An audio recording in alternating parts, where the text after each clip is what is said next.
This episode, like every episode of Watch Out for Fireballs, is brought to you by our patrons. Patreon.com/Duckfeed.tv. Go over there, check it out. For $5 a month, you get a bunch of extra stuff, and you definitely get the premium episodes of Watch Out for Fireballs, put out once a month, including the episode next week on BioShock Infinite. Also want to throw in a quick plug. My band put out an EP.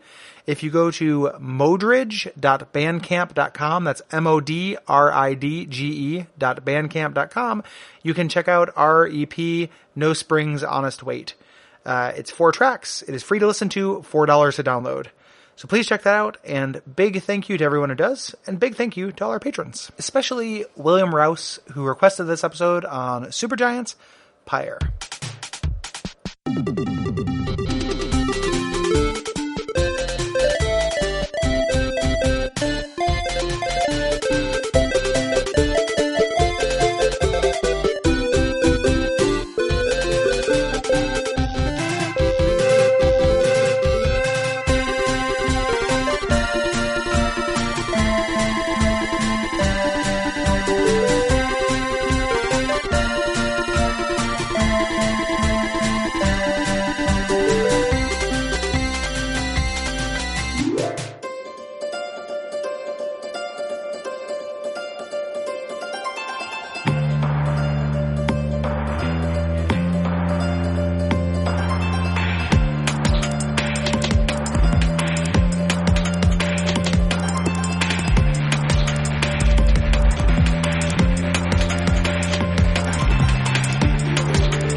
My name is Gary Butterfield. My name is Cole Ross. And you're listening to Watch Out for Fireballs. It is a Games Club podcast. And this week we are talking about Pyre, which is a sports RPG developed and published by SuperGiant Games in 2017. Like RPG visual novel. Yes. Kind of thing. This is a patron request from William Rouse. Thank you, William. Thank you, William Rouse. Yeah. Really do appreciate it. Rounding out the repertoire of currently complete SuperGiant games. Yeah, I don't see a universe in which we don't do everything they release. Yep. Even if this is my least favorite SuperGiant game. Yeah. Which we'll talk about. We will. Now. Buckle up. Yep. So, Buckle up. Yeah, this is a strange one. And, you know, it was especially, I mean, I had difficulty even just calling it a sports RPG because there's a lot that's kind of wrapped up in this. I think sports visual novel is accurate. Yeah. Like the RPG elements are not very strong in it, I think. Mm-hmm. The visual novel elements are stronger, and then sports are definitely a touchstone. Yes. So, in this game, get ready for nouns. We're gonna start saying nouns. Yeah. Just know that we're onboarding you with the experience of actually playing Pyre. Right. We're gonna say a bunch of nouns. This is weirdly a good companion for Final Fantasy X. Mm-hmm. In a certain regard, as regards sports as religion. Yeah. Well, also, just to show a contrast of someone picking something up through context clues. Yes. So, like, right off the bat, like in Pyre, the character you play is called a reader. Mm-hmm. No one says, what's a reader? Right. And in this, you could arguably, there's less of a connection between somebody who reads and a capital R reader and somebody who guards and a capital G guardian. Right. A capital G guardian guards. Right. Titus is an idiot. Here, they trust the player to have a modicum of inference. Uh-huh. And just figure it out through context. Yes. Because it is, 20 or 30 times better written. Like it is, this is a really good, well-written game. Like, yes, I have a lot of problems with it, but it's a very well-written game. And that's a mark of good writing, is that you don't have to stop and just like halt a progress to explain your nouns. Yeah. And we can talk about the way that they handle that context too, because I think that's really neat. There's a neat thing they do. So you play as a capital R reader who is an unseen person, but definitely a character. Yes. You're not just the player, who is guiding a group of exiles through a wasteland kind of purgatory zone called the Downside. And you're performing these religious rites, which are sports games, in order to earn your freedom and go back to the real world. Yes. So to speak. Yeah. So there are two major parts to this, and it's kind of strange because it makes sense to talk about the sports section. It makes sense to talk about the rights first, even though the visual novel section takes up much more screen time. More screen time and is stronger, I think. Yeah. Which we'll get into that, like not to get too quickly into evaluation, but it's like the way that these two things, the potential they had for working together and the way they don't, is ultimately, I think, the fatal flaw of this. Right. So the two major parts, it has the rights. The rights are basically 3-on-3 basketball games. Yes. A kind of slow-paced version of it with a lot of little quirks that we're going to talk about. Mm-hmm. But it is your three players playing basketball, stuffing a orb into the enemy's Pyre, titular Pyre, which is like it's their goal, but represents their life force. Yes. Yeah. So a lot of orb happening in this particular video game. Mm-hmm. Yeah. Mm-hmm. Could use more. Yeah. So just basics. We're going to be describing a sport, so this is going to feel weird. Well, we know this sport. Like, we spend a lot of time on this sport. I feel confident describing the bylaws of Pyre rights. I suppose, yeah. Yeah. So listen for our bonus episode where we try to describe basketball. Yeah, which I couldn't tell you how many people are on a team in basketball. I think it's 6, okay, but I don't actually know. Yeah, so it's 5. It's 5. It's 5. Okay, that's pretty close. Yeah, I was counting the hoop as a player. Put the ball in me. It's Mr. Bucket. Gulp it up. Put your balls in my mouth. Loads of fun. Yeah. So. Yeah. So these sections take place on a field. There's a Pyre at either end, and the goal is to snuff that out using the celestial sphere. You control one player at a time and can switch between them at will.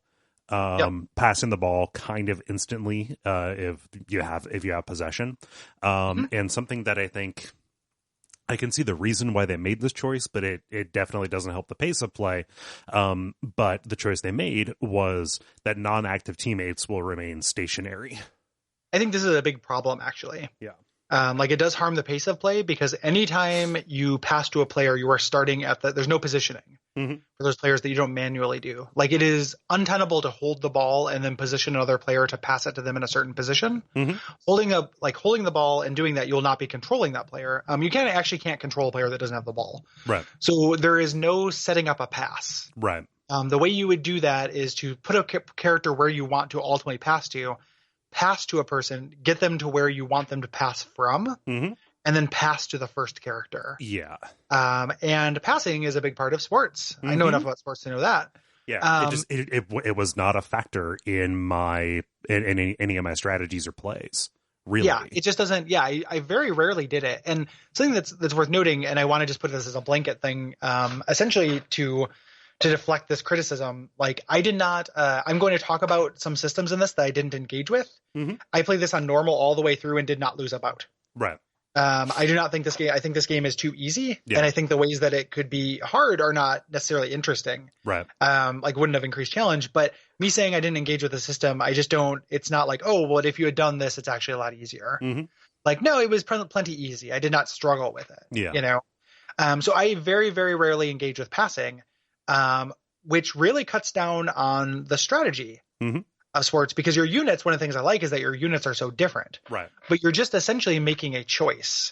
So this whole aspect of the fact that units are inactive when they're not holding the ball means that oftentimes I would just have some like seat warmers. Right. Like, essentially some people who I had on the team who I had never planned on using, who would just stand next to the goal, not performing a defensive function, just stand next to it for the entire bout.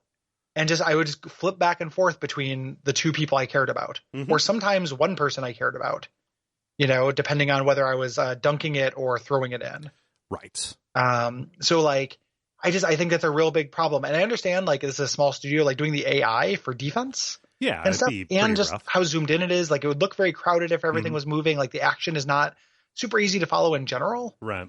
I think that would make a big problem, but this was a contributing factor in this not working as a sports game to me. Yeah. Additionally, the complication that brings, or the system that it kind of sidelines, is a little bit of the offense and defense portion of it, specifically what you are doing to take other players off of the board. Yes. Really, like, I found myself spending a lot of time shooting people who were just standing still. Yep, just getting rid of them. Yeah, and having my people who were in the backfield, having them being taken out as well. Yeah, it is a strategy to it'd be like, imagine football if the strategy was before anyone picks up the ball to pre-tackle Right. the other team, and then you pick up the ball and go unimpeded to the goal. Uh-huh. That is a very common strategy, for my experience, at least in Pyre. Yeah. And those players don't try not to get tackled. Mm-hmm. So that is very silly. The way you can tackle people is you have an aura around you. Very notably, this disappears if you're holding the ball. Right. But if you don't have the ball, you can get close to somebody and tackle them. By hitting them with your aura, you'll knock them out. They'll be banished for a time, so they're off the field for a few seconds. Yeah. You can also, there's actually a little bit more than this. Each character has kind of a bespoke offensive option. Mm-hmm. But the most general one is casting your aura, which you charge for a second, and then you throw kind of a beam down the field that is your aura. And if that hits somebody, it will have the same effect as you tackling them. Yes. So that banishment system is why I make some comparisons between this and hockey. Like knocking somebody off of the field puts them down a man, like having somebody in the penalty box does for hockey. And that is a huge part of your strategy, to the point where like the time that you spend in the box is related to one of your 4 stats. Mm-hmm. Yeah. Yep. So that is, ostensibly a build. You can have to like not have it be a big consequence when you get tackled. And eventually, the way the RPG visual novel stuff interacts with this is you can manipulate those stats, which we'll talk about. Yes. You also have a dodge, which, allows you to kind of dodge out of the way. It's some kind of quick move. It's pinned to a stamina meter. You also have a dash. And these are, again, one of the things I like about the game is the wide variety of options Yes. that you have for these. Like, characters feel very different in Pyre. Mm-hmm. And I think that's cool. Like, I ended up just kind of liking, I used some characters. I just definitely didn't use other characters. Mm-hmm. Like, couldn't find a place for them on my team. Yeah. The way that it worked out for me was the choices that they make, especially toward the back, forced me to spend time and get acquainted with some of those characters who were kind of bench warmers up to the start. I eventually found a good use for all of them. There's another system that does that too. If you overplay with a character, they can get sick. They get banishment sickness. They spend too much time in the void.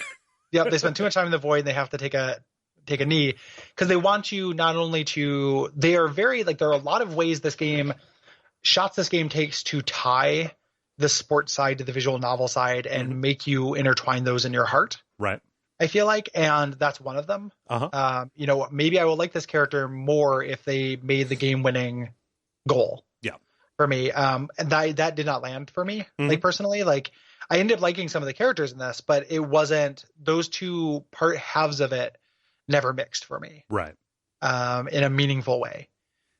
You have different dashes as well. We talked about different dodges. You actually have different dashes as well. When you're carrying the ball, we talked about how you don't have an aura. You also cannot tackle. You can only run past, kind of slam dunk the thing into the goal, slam dunk the orb into the goal, which is just you, and then you get banished yourself for a time, or you can shoot it into the goal, which is much more vulnerable. You have to stop and charge that up. Yeah. And it can be intercepted. But if you do that, you do not get banished. Right. And the charge isn't just for kind of the trajectory of the ball. It's also for how many points of health it will take off of the Pyre as well. Yep. Which is also tied to a stat. Yes. That you have. Yep. So that is, if you manage to get one of your slow defensive members to the other side, they will do more damage than your quick members that are designed to score that will plink away at the enemy. Yeah. I think that the choice to make you completely vulnerable when you have the ball, and to have specifically the different size auras as well, this led to the most exciting times in the sports section for me, where you had those narrow misses, those last minute dodges, like just that kind of high drama of getting a score when it looks like you absolutely were not going to make it. That stuff is good. Yeah, there's a Pocket knocking down a fan. Leave that in. Pocket. Okay. Everyone says they missed the ambient cat audio. Well, so you like donuts, do you? Hey, here it is. That's the ambient cat dialogue we're dealing with now with Hellraiser here. I had a couple of those moments too, where it got pretty close. The games were so rarely close enough for that to feel like meaningful in a long-term narrative sense. Right. And the game, I'm sure this is a later point, but it's worth talking about. Losing a game does not end the game. Right. Like losing a bout, rather. So I actually didn't make a note of that, but you're encouraged to just kind of accept the results as they come. Yep. And that is the remit of the game. So like interviews with the developer, they said that the theme they wanted to make, the thing they want to explore with Pyre is, what do you do after you fail? Right. Like how do people move on? How do people dust themselves off, pick themselves up, and do the same thing again? Get back into it. And for me, the game that would land a lot better if they made it harder. It would land if it made it harder, but also like the ways it was harder would have to be like, it's not a very good sports game. Like it would have to my mind, like I know that it's subjective. So like the ways it would be hard, it would have to be harder. It would have to be the consequences for failure would have to be more interesting for that. Like even if it is meant to feel like a failure, it could at least be interesting to do that. Like to me, like this is the time that a SuperGiant game, like I know what their goal was. They've stated it. Like I don't. We spent a lot of time kind of guessing what the goal of Bastion was and making what I felt to be like educated guesses on that, like pretty good guesses about what the idea behind Bastion was. Right. A little less so a Transistor because Transistor is very obtuse. But for this, I know explicitly what they were going for and it failed for me. Right. Like I just didn't get that experience. I didn't feel that. Yeah. Like you want me to feel A, I didn't feel A. Right. And that's just like, it's more damning than I want it to be because there's a lot to recommend this. And I love these developers. Yes. I love Pyre, or I love Bastion. I love Transistor. I'm super excited for Hades. Like, I love these guys. We will get to the sugar section of this game, which I think this is like top 5 like beautiful games we've played for the show. Oh, absolutely. The color palette they choose in this game is my favorite one of anything we've done on this show. It is so good. The red and blue and just kind of the bold, hyper saturated colors. Every single land you go into this game, I would like a print of. Yes.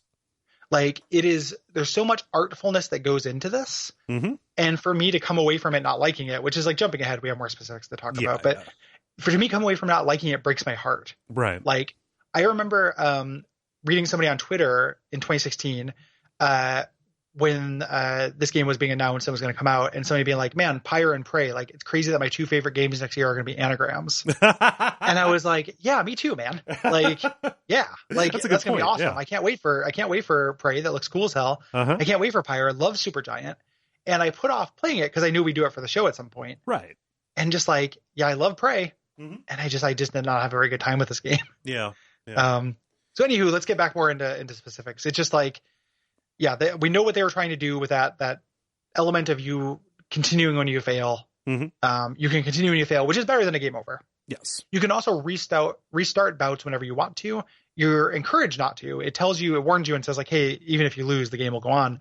I only did this during the like weird void matches to get power-ups. Yeah. Because it was like, what's going to be the interesting thing that happens if I fail this? I had to wait 2 days to do it again. Right. Like that's not going to be very cool. This doesn't count. It's a weird void match. Yes. Yeah. And we'll talk about void matches in a moment. Yeah. So we mentioned this before, but if you score by jumping into the fire or by running into the fire, you will be banished for the entire next round, which means it is 2-on-3, which puts you at a disadvantage for the return. So that is a way that they try and stop you from just stomping. But the thing is, is it's not a disadvantage because these are effectively 1-on-1 matches. Yes.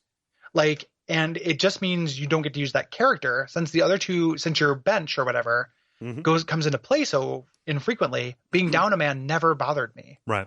I'm only using one guy, like for almost all of this. Every once in a while it passed, but it's so exceedingly rare that like a 2-on-3 match was not particularly difficult to me. And I didn't have that feeling of sacrifice or rubber banding from that, Yeah, I guess that's what they were going for. I just didn't feel it. Yeah, the only time that happened was when I was facing against a particularly quick or aggressive team.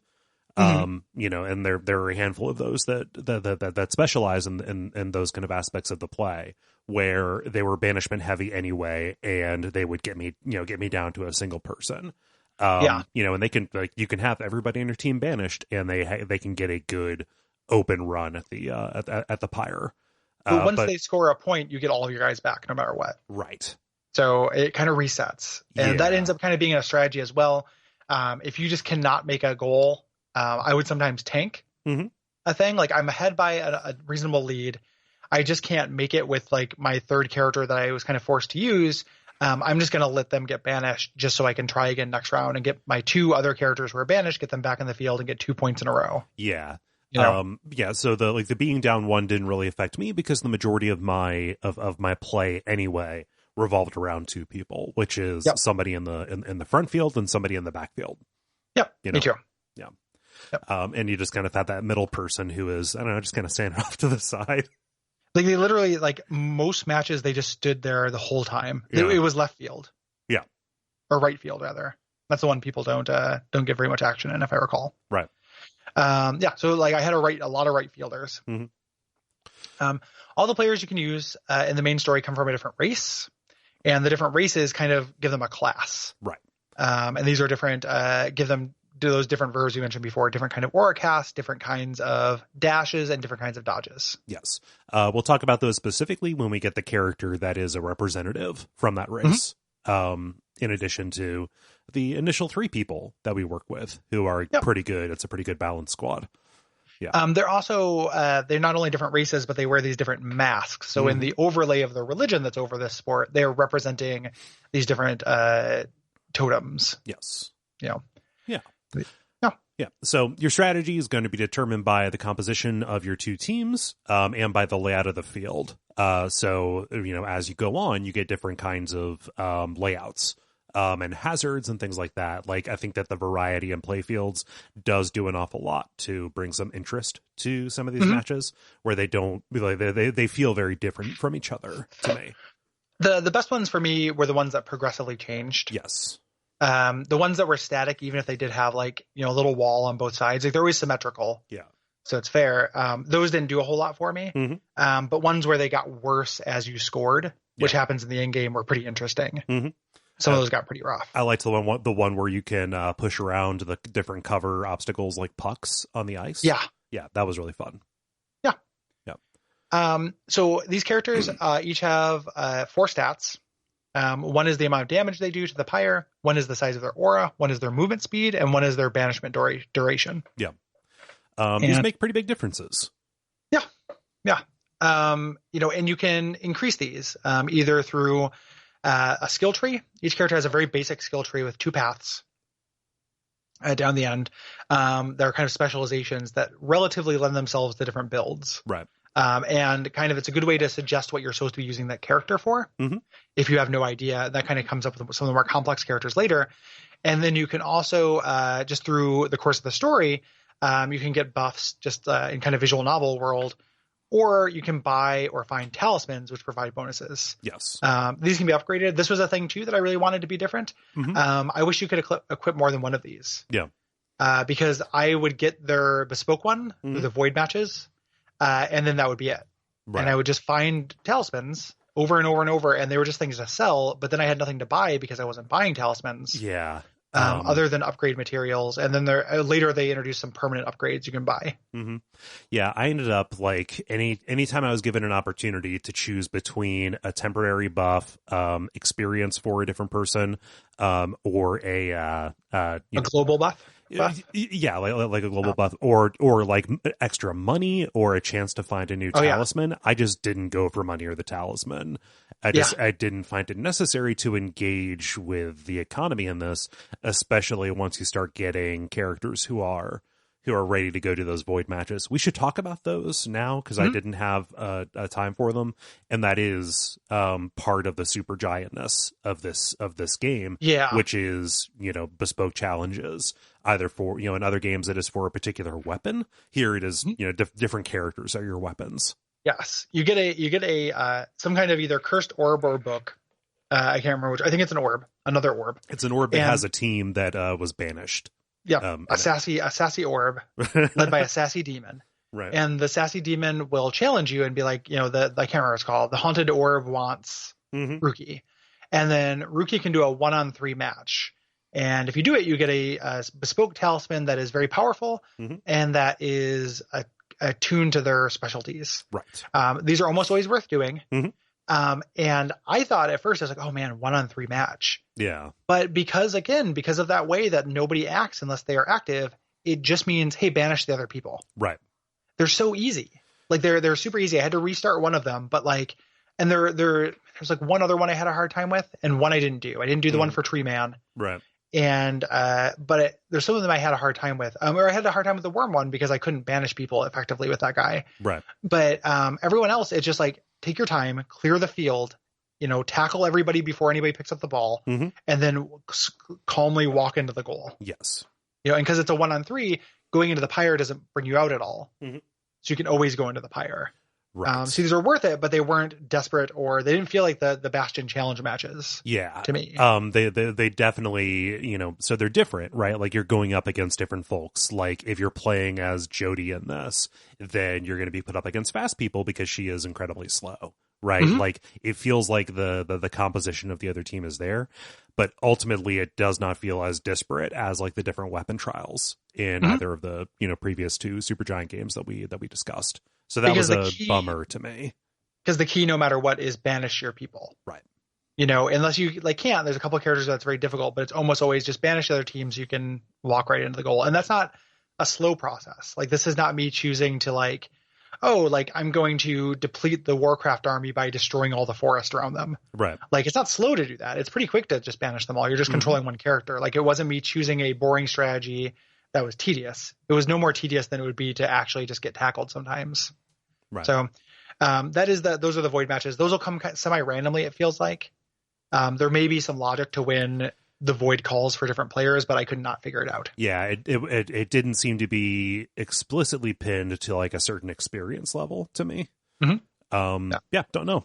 Another thing here that's another Supergiant kind of staple that we should talk about are the constellations. Yeah. The Supergiant always has modifiers. Yeah, the Titan stars. So there are fairly actually kind of late, like halfway through the game, they introduce modifiers. These will be very familiar to anyone who's a fan of the developer. These will be modest XP gains in exchange for either the other team breaking the rules or getting stat buffs, essentially. Yes. And I looked at the different ways that they would make the matches harder, and it didn't really seem worth the gamble to me.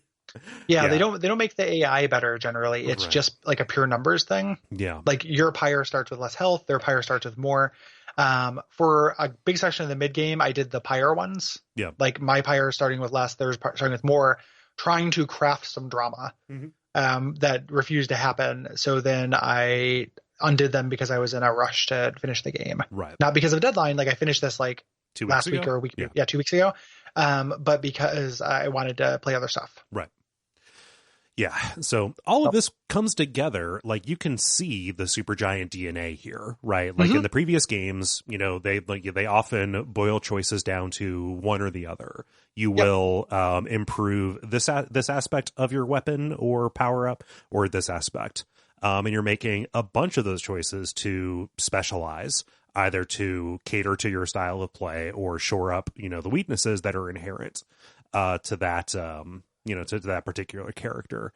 That's here, but because the action portion of this, has the problems that we've already kind of laid out, it doesn't feel as strongly expressed or satisfying to make those kinds of choices. Yeah. One of the big things I came away from this was just it matters what you're doing in a game. Right. What I actually spend, I say that all the time, usually as applies to old RPG games, but what I'm spending most of my time doing matters. To me. And this is highly subjective. I know that there are people who just love the sports section of this. Yeah. Full stop. You can play it for fun from the menu. You can play it multiplayer. Yep. I just had a very different experience. So if it works for you, we can only be ourselves when we do this show and when we criticize something. So take into account, you should try it for yourself, because there should be a patina over this whole episode where you're but what if I liked the sports thing? Yeah. Because one of the other things I want to talk about, it after we do the visual novel part, is how they intersect and how this game to me is a real refutation of the, just turn off encounters and play through the game for the story. Right. Kind of mindset that comes up for things, because I think this game is a really good example of why that doesn't work. And we will talk about it. But let's talk about just kind of the different visual novel aspect, the things you're doing when you're not on the court. Yes. So, like I said earlier, this takes up the majority of the runtime. You're going to be reading a lot of this text and getting to know these characters and the world, both the downside by experiencing it and seeing the different biomes that are around, and also you're going to learn about the world that all of them were exiled from by kind of hearing their "what are you in for" stories. And kind of learning what things were like for them before they ended up here. Yeah. And that's all pretty good stuff. Like, I actually like the writing in this game. As I mentioned, I think these characters are all really well sketched. Yes. Like, interesting. The sound design, they don't speak English. They speak just like a couple lines of a language that is made up. Right. And that is a really smart choice. Like, you get a feeling of the characters very well. Yes. The characters like as characters, they are well sketched. As visual things on the screen, they are beautifully drawn and rendered. Yes. You're going to be seeing a lot of them. Like when we say a visual novel, like it is, there's a lot of just straight two up. You got a character on the left, character on the right, talking to each other. I love their poses. I love kind of everything about their design. Yeah, it looks good. Yeah. I was surprised. In no universe would I think that I would come away from this liking the visual novel aspect of it more than I like the rest of it. It's very weird, but it's really good. Like it I don't always find visual novels really well written. I think this is really well written. Right. So the world and part of the reason why I think it's really well written is that the world is huge, has tons of history and detail, tons of those proper nouns in it. The game does two very smart things. One, instead of giving you a codex where you have to go to a different menu to look things up and read like a Wikipedia entry, Dragon Age style, you instead just hover over a word and it gives you an evocative little phrase. It's like, a Dark Souls item description, essentially. Yes. Of the thing. That's really great. The second thing it does, there's this one in the notes too that's true. Like, it keeps a record of your teammates' biographies. So when you learn newer information, you can read them as a narrative. Yeah. Once you put them together. I didn't engage with this very much because I just got it from them when I was talking to them. But you can review. The third thing I think it does is it's just very smart about when to lean on when the player's inference. Yes. Like, I didn't need to know a lot of this stuff to enjoy the game. Like, I would because it was interesting, but like if something was not interesting to me and somebody mentioned something, I'm like, oh, like I feel like I have a good idea of that. And the drama of this and the characterization and the dialogue is very snappy. Like, it has a feeling of like a little bit of like watching a Shakespeare play where like you maybe don't follow every line in perfect detail, but you get a sense of what everything is. And like the things that stand out allow you to kind of build a framework that you fill in yourself. And ends up being more evocative than it would be if it were just written as a straight, like if this took place, if like you were in, Portland and then the downside was Vancouver, Washington, and it just used all nouns I was familiar with. Right. That would be less evocative than this because the fact that I didn't know exactly what everything was, I didn't read all of the codexes and memorize this and get like a degree at Pyre U, made it actually bigger and cooler in my mind. Yeah, and I think that the way that they accomplish that is by having an awful lot of those ideas or nouns that would be foreign. Really, the focus is on the impact that this has on the characters that you're growing to be attached to. Right, like it is. There's very little that is just kind of strictly academic or historical. When they talk about the Highwing remnants, well, you're going to see people who spent their lives fighting them, and are kind of dealing with the fallout of that huge conflict that has been ongoing, and you're going to see it from a bunch of different angles. They make it real by making it real for the people that you care about. Exactly. They understand that the leading edge of this wedge is going to be the people that you spend time with. And that is one of the ways it's successful in that. I love that so much more, like as opposed to a codex. Like I could read the Wikipedia entry on the Highwing remnants, or I can see what they're like in real life. Or in like quote unquote real life, like real life of the game. Right. It's real to me, damn it. Another aspect of this that is like worth mentioning, and this is a real mixed bag, is this is for SuperGiant a shockingly direct and simple story. Yes. Like there's a lot of those nouns, but the actual arc of this is, and they are explicit with it. Yeah. If you look at Bastion, that had a lot of room for interpretation. Transistor offloaded its stories into different combinations of power-ups and turned them into these huge walls of text that I don't think landed super well for either of us. This swings back so far the other way that this is a story about class conflict that is as direct as anything they've ever done. Yes. And it just tells you. It just says the things. And this actually has, to me, one of the things they're trying to, and we'll talk about it when it actually comes up as the first big twist, when people start ascending from this right, that was supposed to have an impact that was failed for me because of how direct this story was and how little ambiguity there was in what is actually the greater good. Right. In this, you can always, this is a story where the morals are very black and white, and you can often, not in every situation, but in a story sense, on a story scale, and you can fall back on the greater good to short circuit some of these difficult moral choices very easily, actually. Yes.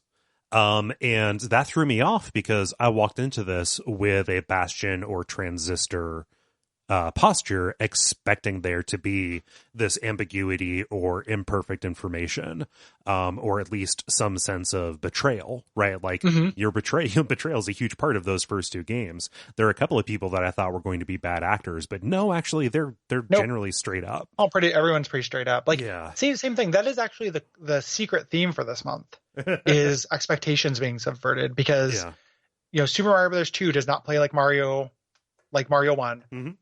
This game does not have that aspect of a SuperGiant game, and BioShock Infinite is not an immersive sim. Like, all of these things are dressed up in genres or philosophies or series that they actually are not. Yes. And that's like a weird accident. Yeah. Like, we did not choose that. It's just a theme this month. Yeah. Something else that I think is different than the previous two is that this is a long game. Oh, yeah. Yeah. Like, this doesn't feel like it ends. Right. It does tend to go on, and that was not a deadline problem for me. I beat this like 5 days ago, something like that. But, in terms of pacing, Supergiant, I think they have shown a real kind of, if something approaching mastery with a breezy, short 5 to 6 hour play experience. This is double that. And it doesn't seem like that would be the case. There's just a lot here. There's a lot of what it is, but the fact that you are going in a binary sense between these two modes, means that there's like simultaneously a lot and not very much. Yeah, you know what I mean? Like, it is longer than that. I don't think that it needed to be as long as it was to tell the story it tells. Right. And there is like less variety in it than there would be. Like, one of the things about Transistor that I really loved was very late in the game, you were getting modifiers and new verbs. Like, you could always switch out anytime you got to one of those stations, you could switch out your verbs, try something different. You were getting modifiers for them very frequently. Yeah. So even towards the end of the game, you were being faced not only with new challenges, but new ways to approach those challenges. The equivalent of that here is that you do get you stop getting new characters for a while, and then you get 2 new ones near the end, both of which don't play like your other characters. So that is kind of interesting. Yes. But because of the optional, because of the verbs you're doing with them, because of the context in which you play with them, it wasn't as fun as like going through fighting a bunch of enemies and fighting a boss with a new set of transistor weapons. It was, I'm going to try this person once when the game forces me to. Oh, I do like them. Oh, I don't like them. Let's get through this and get to the next little story beat. Yeah. It's book with the pages stuck together. Like, how do I get through this to get to more of the book? Yes.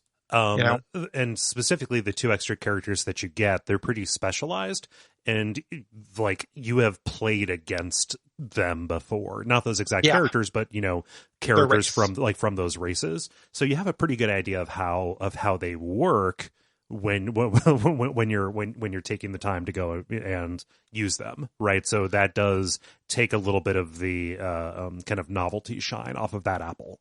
A little bit. Yeah. So the pacing, I think, is a problem, and the length is kind of a problem for being a game that is ultimately as simple as it is. Yes. So this was kind of a result. They took this and they tried to prototype a bunch of different types of games. It landed on sports. They were always trying to explore that metaphor of the consequences of defeat and moving on. They landed on sports for that. Yes. This game is even though, as we mentioned, it has its fans, it is probably the least well received of their games, but it's still like won tons of awards, reviewed really well. I know tons of people who love it. Yes. So it is not, I think that we are going to fall in a minority on this generally. Right. Which is okay. Yeah. Even among people who like it, it is a pretty polarizing game just because there is a split between, are you in favor of the visual novel side of this, or are you really, really into the sports section as well? Yes. And that is just a problem when you get to this bipartite game. Right. It does have that feeling of like, who is this for? Yeah. Like the NBA Jam fans who also really fucking like Steins Gate. Like, I know those people I mean, that exist. might be me. I know, love both those games. I know you exist, but I don't think in any universe we would consider Cole Ross to be highly representative. or me. Like, I don't think that's true of me either. No, that's not. That had the cadence of a burn, but it's not one. I understood. But like, there's this intense feeling of like the other games just being, and they've gotten more adventurous. Like Bastion is definitely the least adventurous of their games. This one is much more adventurous, but like so much so that it just feels like the person it's for, everyone is going to be swallowing some medicine with their sugar in this one. Yeah.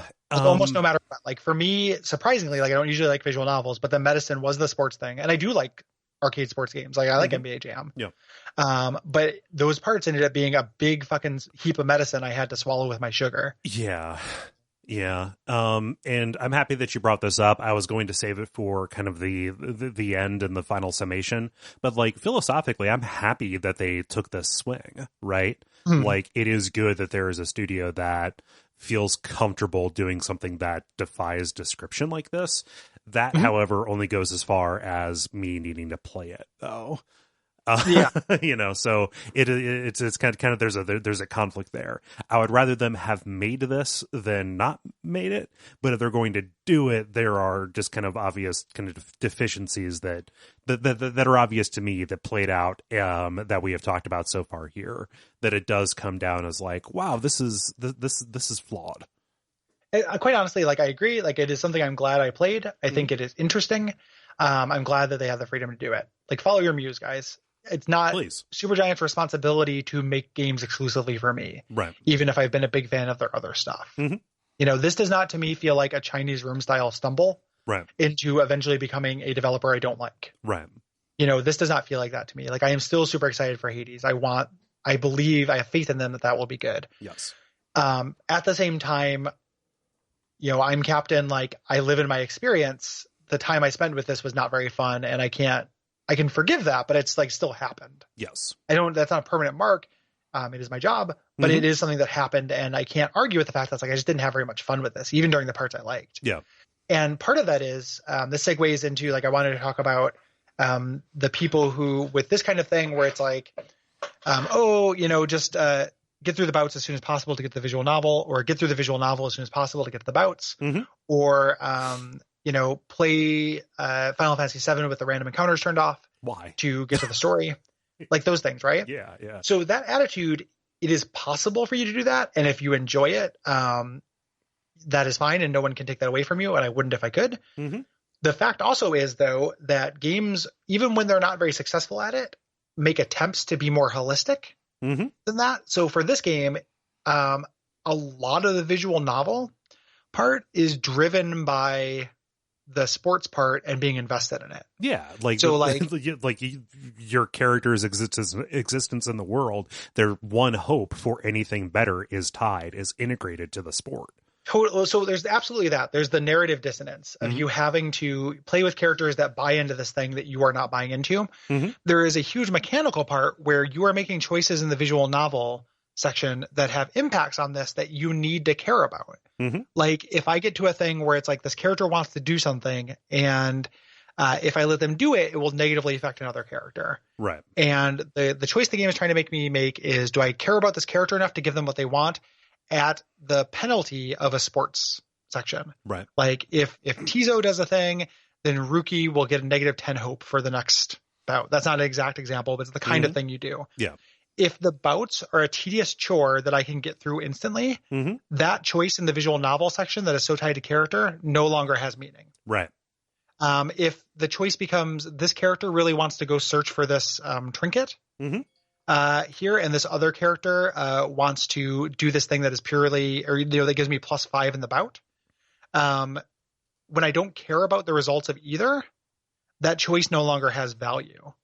Right. So the one of these systems not working has huge knock-on effects. Like, it is not just, and that also applies to like playing Final Fantasy VII with the random encounters turned off. Like, you go to areas in Final Fantasy VII in order to get upgrades and such that power the mechanical side of it. Right. Like, the special things games can do is make narrative and mechanics talk to each other. All games do that a little bit if they have any kind of reward or incentive system. And rejecting one half of that equation is almost always rejecting tons of connective tissue as well. It reminds me a lot of Bonfireside Chat when we did Bloodborne. Them like making armor and items extremely rare had huge knock-on effects. Yes. Remember, like it made like, oh, like we can tell the story in smaller, we can't tell the story as easily through these things. The biggest thing though was like level design, where I would find a clever little corner that I felt cool for finding and find a meaningless item. I'd find Chalice Dungeon materials in it. Yeah. As opposed to something that felt good to like find because it powered the mechanical side of things. All of that stuff, like even when it's not perfect, talks to each other. That's video games. Right. At least like traditional video games that have like power-ups and stats. That's RPGs, I guess. Yeah. In a way. And you can't separate those two things. Like, you can, and you can succeed and play through it, but the effects are maybe farther reaching than people give it credit for. Yes. Yeah. Cutting one out is clipping the wings of the other. So that's how this felt for me, where it's like, okay, I do like the story. I do like these characters. There's a level of intrigue here. I am invested in what happens in this world and how this story plays out, in part because I was expecting a twist that never came. Right. But I was invested in it, and just shunting through the bouts as soon as possible to just win them and optimize my stats meant I was missing out on a lot of the intended experience of this, which was carefully considering from a statistic or from a strategy standpoint who I sent up. Yeah. And that we'll get to that twist. But like, that is a big part of the game. That is the major mechanical twist of this game. And if the bouts are not fun, that doesn't work. Right. So this is just like predicated on two big gambles that like the player will dig this kind of NBA Jam light, and the player likes these visual novel things. Right. And that's just like a lot of dice rolling. Yeah. A lot of dice rolling. Yeah. So I don't know, like it just, but it was interesting. I'm glad I played it, not least of which because it did make me think about that. Like, those things can never be separate. Like, I will criticize a game when those things don't talk to each other well sometimes. They never completely don't talk to each other in a video game. Right. Like, they kind of have to for the game to operate, because we are so wired on reward structures, and we were wired to like watch those numbers go up a little bit. And so much of a game in terms of level design and narrative motivation is tied to those things. And if you stop caring about those things, like a big chunk of game falls away. Yeah. I agree. I don't know that I have anything to add. Let's get into it. Yeah.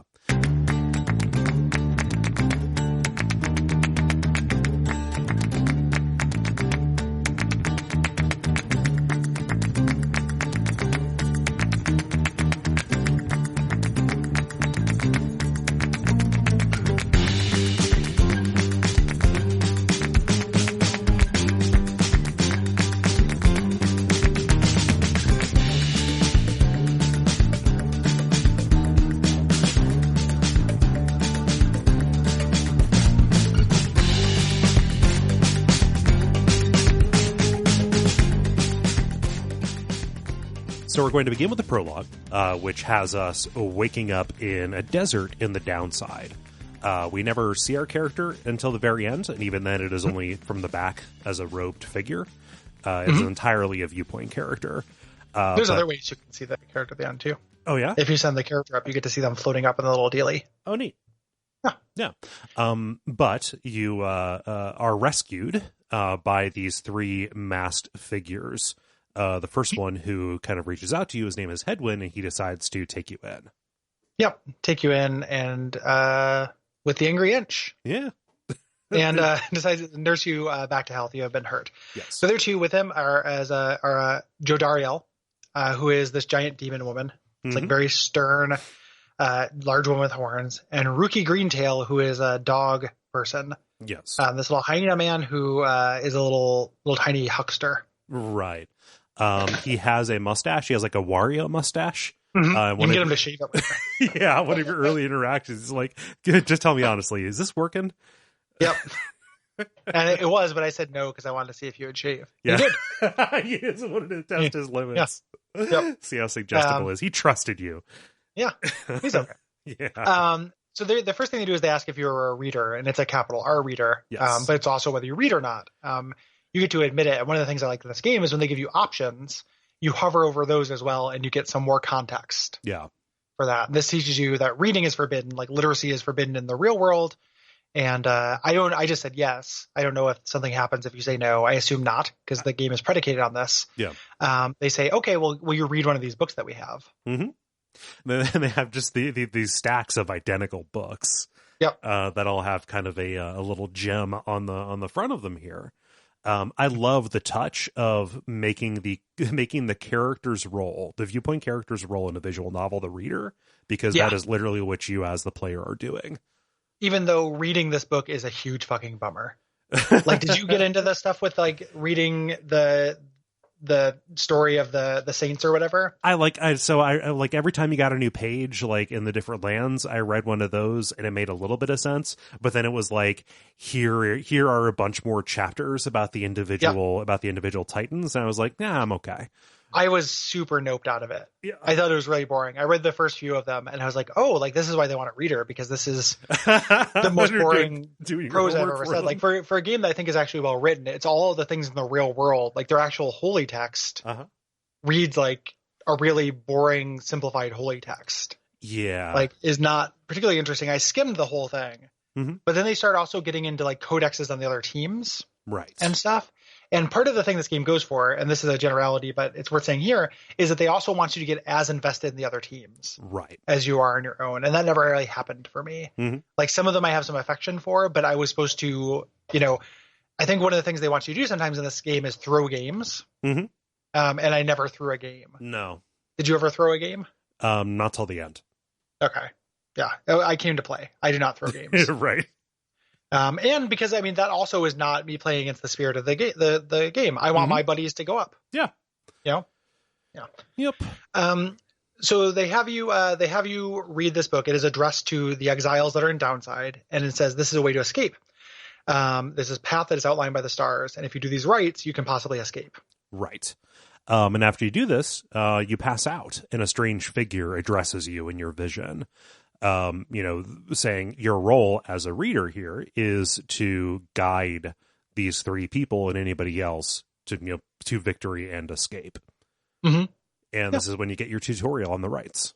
Yep. Which we talked about before. Yes. You then, and this is introducing the rhythm as well of the game. Like you going through, getting a new page, something to read in the book, going outside, looking at the stars, which tell you where to go. And this was something, kind of the flavor of this took me a little while to like. Yeah. I don't like the stars. No. And I don't like prophecy. And I don't like, it has a vague kind of like a little bit like Arabian Nights kind of flavor to it. Yeah.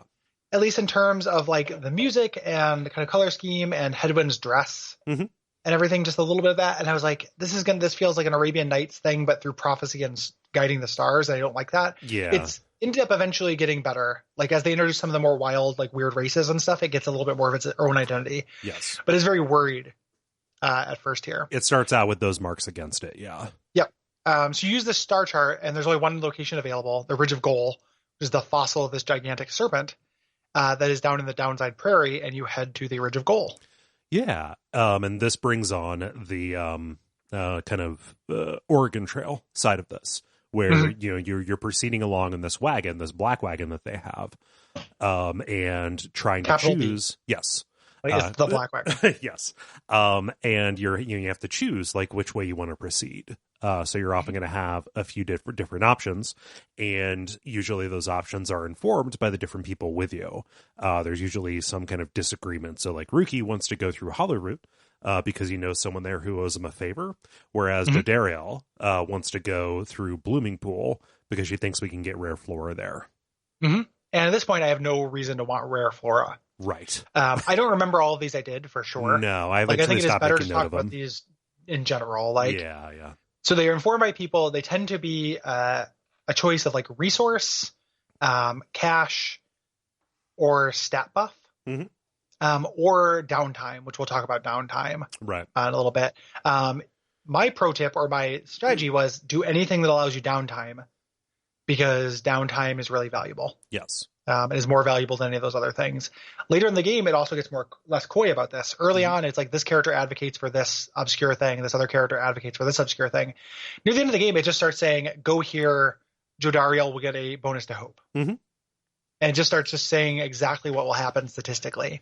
Yeah. But early on, it is kind of meant to be a little bit of a guess. And it being a guess is also helped out because it doesn't always redound to your benefit either. So you can just end up going down a path because somebody says, I have a good feeling about it, and you get some kind of penalty as a result because they were wrong. Which is fine and good. Yes. So going to Hollow Root is what we did. We get this parcel, which we can sell at the slug market, which we'll talk about. Right.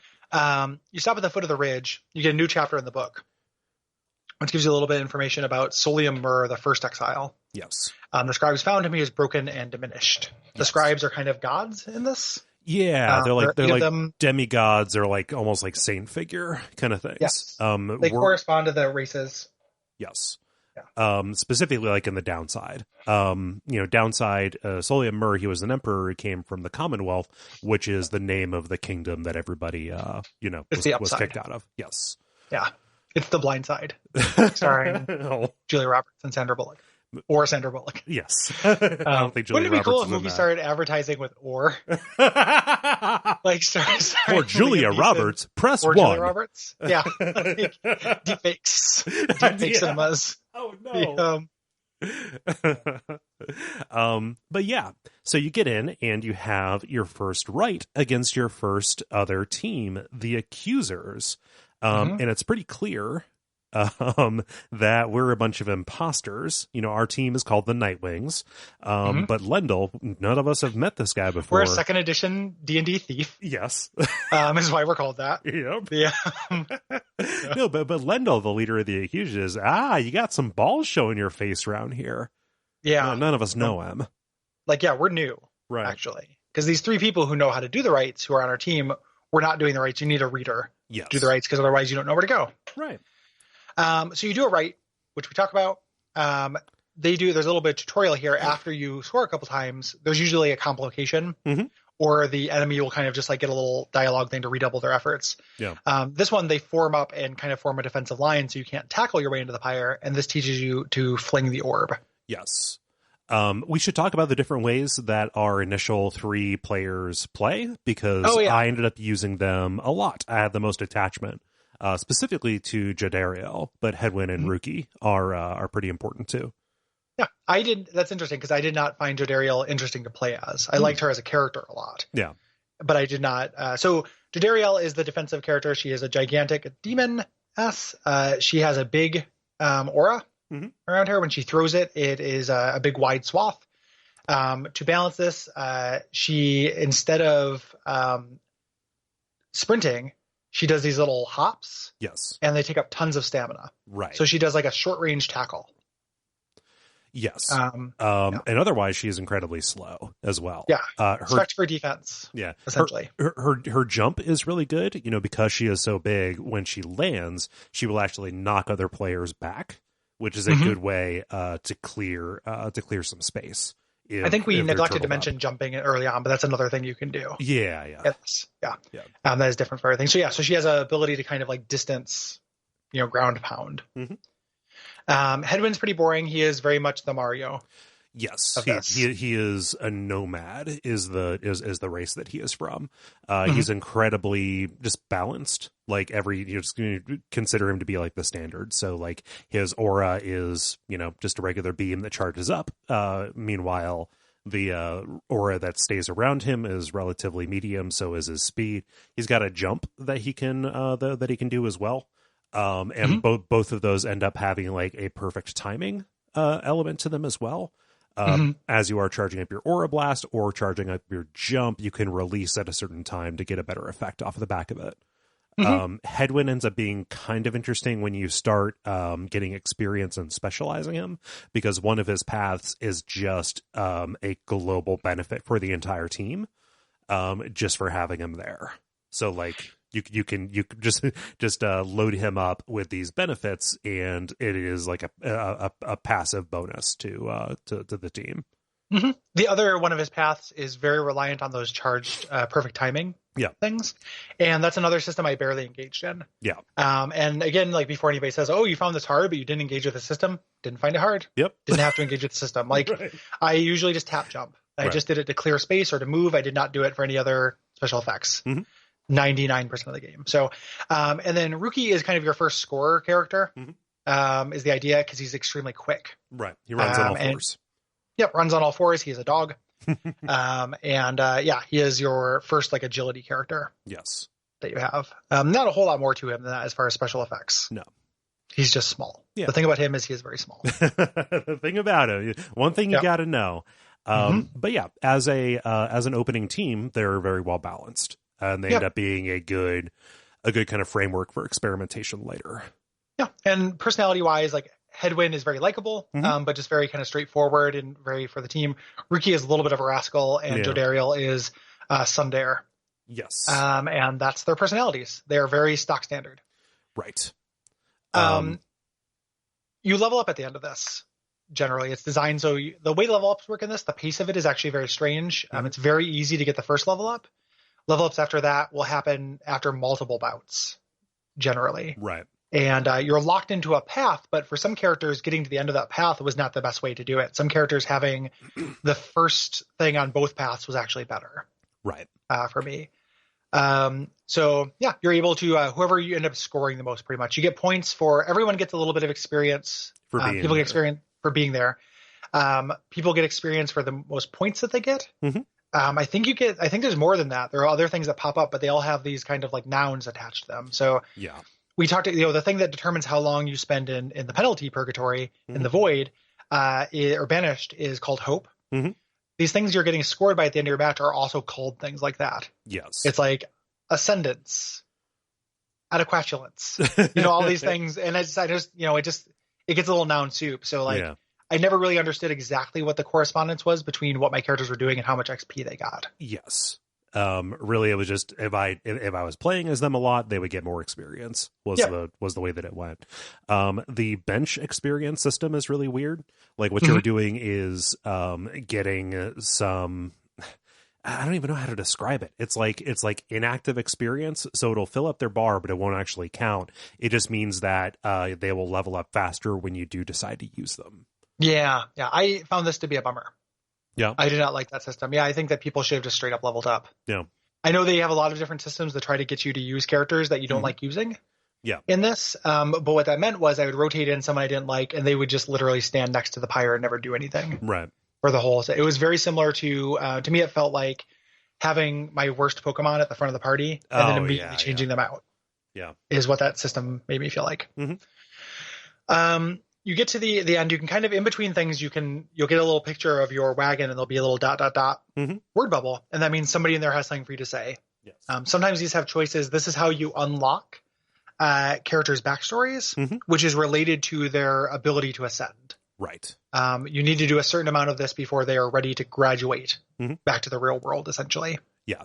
And also this stuff is interesting, like you want to get to know these characters. Yeah. And they're good characters and these are well-written bits. Yes. So you can go in and you get a chance to ask him a question. I asked him what he was in for, and he said, "Hey, that's pretty personal. Maybe I'll tell you later." It's like, all right, faux pas, gotcha. I will. And these are not. Or sorry, I didn't mean to cut you off. No, I was done. It's worth noting that these are not discussion trees in a BioWare kind of sense. Like you're not going to get a chance to ask all these questions. No. You'll get 4 questions asked. You get to ask one of them, with one exception later when you're talking to Tree Exposition Man. Yes. So yeah, when you're talking to Basil Exposition. Basil Exposition, yeah, I got the exact same joke, and I had to swallow. No, but you got it first because I looked over at this box of Cheez-Its and my mouth watered a second, and I had to. You took your eyes off the prize. I did, onto this other prize, and I couldn't make the Basil Exposition joke that I was just about to make because we both had Austin Powers fever. We do. Yeah, we've baby. Like dun, dun, dun, dun. So the next area you have to go to this is also where you can hold down Rookie and forcibly shave off his mustache. Like a frat hazing. Yep, you beat him with bags of soap in pillowcases. Yep. You go outside and you look at the stars. It says to go to the Spring of Jumeirah. Yes. And you head there. This is a sandy wasteland full of fossils, and you see that you have a stowaway. This is a manic pixie dream girl. Yeah. I think this character is a little bit annoying. I didn't. I like the way her story ended up for me, but in general, yeah, she was a little bit of a drag, specifically because of the tropiness of the manic pixie dream girl kind of thing. Yeah, she feels very visual novel trope, and Jodariel is the Sundare character. Like they're doing visual novel tropes early on in this, but this is one of my least favorite visual novel tropes. Yeah, she's kind of like a little cave woman. Yeah, she's got like her visual design is kind of neat because she has it's almost like a woods witch design. Like she's got almost like a cross of sticks that are kind of like sticking out of her hair and above her. That looks weirdly witch like. But she like talks to inanimate objects. She will like refer to the Black Wagon as her brother, and also she cannot remember her name, so you pick her name. And she just remembers that it rhymes with gray. Mm-hmm. So you get to choose the name. Yes. And I chose Bay because I wanted to see if they would do it. And they did. So. Brand saying Bay. Yeah, I picked Zay because that didn't seem like it sounded the most fanciful to me. And this is a fanciful world. Mm-hmm. So. That's why we have not referred to her name until this point. I'm going to keep saying Bay and you can keep saying Zay and people just know who we're talking about. Yeah, people will know. But mechanically, I also took me a while to like her. Her whole steez is that her sprint and her jump are good, and her aura cast, but they require more charge up. Yes. Like there's a little delay before they can be used. So she's very average. If you can position her where you have some time to start using those things. Yeah. They are more powerful, but you need to complete space for her. And again, that would be a thing where my other teammates would be really useful in making space for her. So she ended up being a very like solidly like C+ B- tier character for me in terms of play that I would use when I had to. Right. Early on, she does not seem distinct enough from Hedwyn. Yes. And I like Hedwyn, like worse Hedwyn better. Yeah. But you can take her down. What I eventually did with her, one of her paths is entirely about shooting the ball, which is not something I did especially often before I realized you could have a character that was devoted to that. So she ended up kind of finding her role on my teams. The other path is mitigating her downsides, which is what I ended up doing, which made a worse Hedwyn, like essentially. And that was not necessarily the right choice, but regardless, we decided to take her in. I mean, we're going to find out why later, but what we're trying to do is gather these representatives from the different races and cultures. We have a robe and a mask for her. And we can set up camp, and this is the first time where we have downtime and we get to work on a vocation. Yep. This is a very desirable setup for me. Like I said, when I have those little choices, I usually chose this. And there are 3 things you can do. You can forage, which gives you an item, which I never did because items are not good in this game. You can study, which I did do, which gives you global bonuses that apply to everyone. Yes. So I closed out this tree. Like they're pretty minor, but to me, like a big passive bonus like that is not very exciting, but feels very powerful and permanent. Yeah. Yeah. The other thing you can do is you can mentor, which allows you to give one character a big dump of experience and they don't have to play to get it. Yes. That ended up being really useful for me when it got late in the game and I needed to shore up some inexperienced characters because my front line was gone. Me too. And I had already done all the reading. Yes. So I was training up my farm league. Yeah. Both of us chose kind of the same strategy for that. Mm-hmm. Yeah. you're given a choice of which way to go after this. It doesn't make that much of a difference. I chose fall flat because Zay says it may be it'll make us more swift because of the influence of the scribe here. Again, like all of these different areas, this is the spring of Jomur, and Jomur was one of the scribes. Yeah, Jomur the many-maned. Yes, many-maned. So you go through one of these things, you get to your next chapter from looking at the stars, or the next chapter in the book, rather, The Last Emperor, which is written by Golathanian, about Emperor Solium Mur, who didn't care for his people, but instead sought things to glorify his name, and that is why he got cast down in the downside. Yes. Eventually, Hedwyn at this point will open up to you, and he tells you a story about the desertion, and this is your first kind of learning about the war, like kind of the blood war up above. Yes.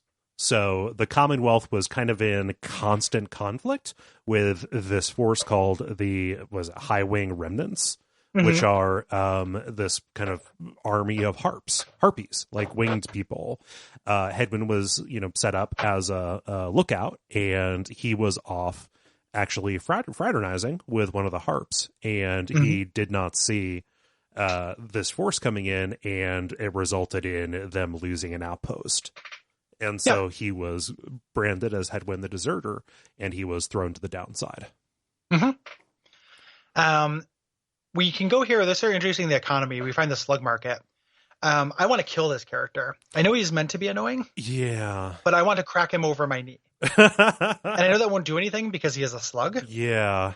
But it just is a real illustration. You have to be careful when you do something that's annoying on purpose. Yep.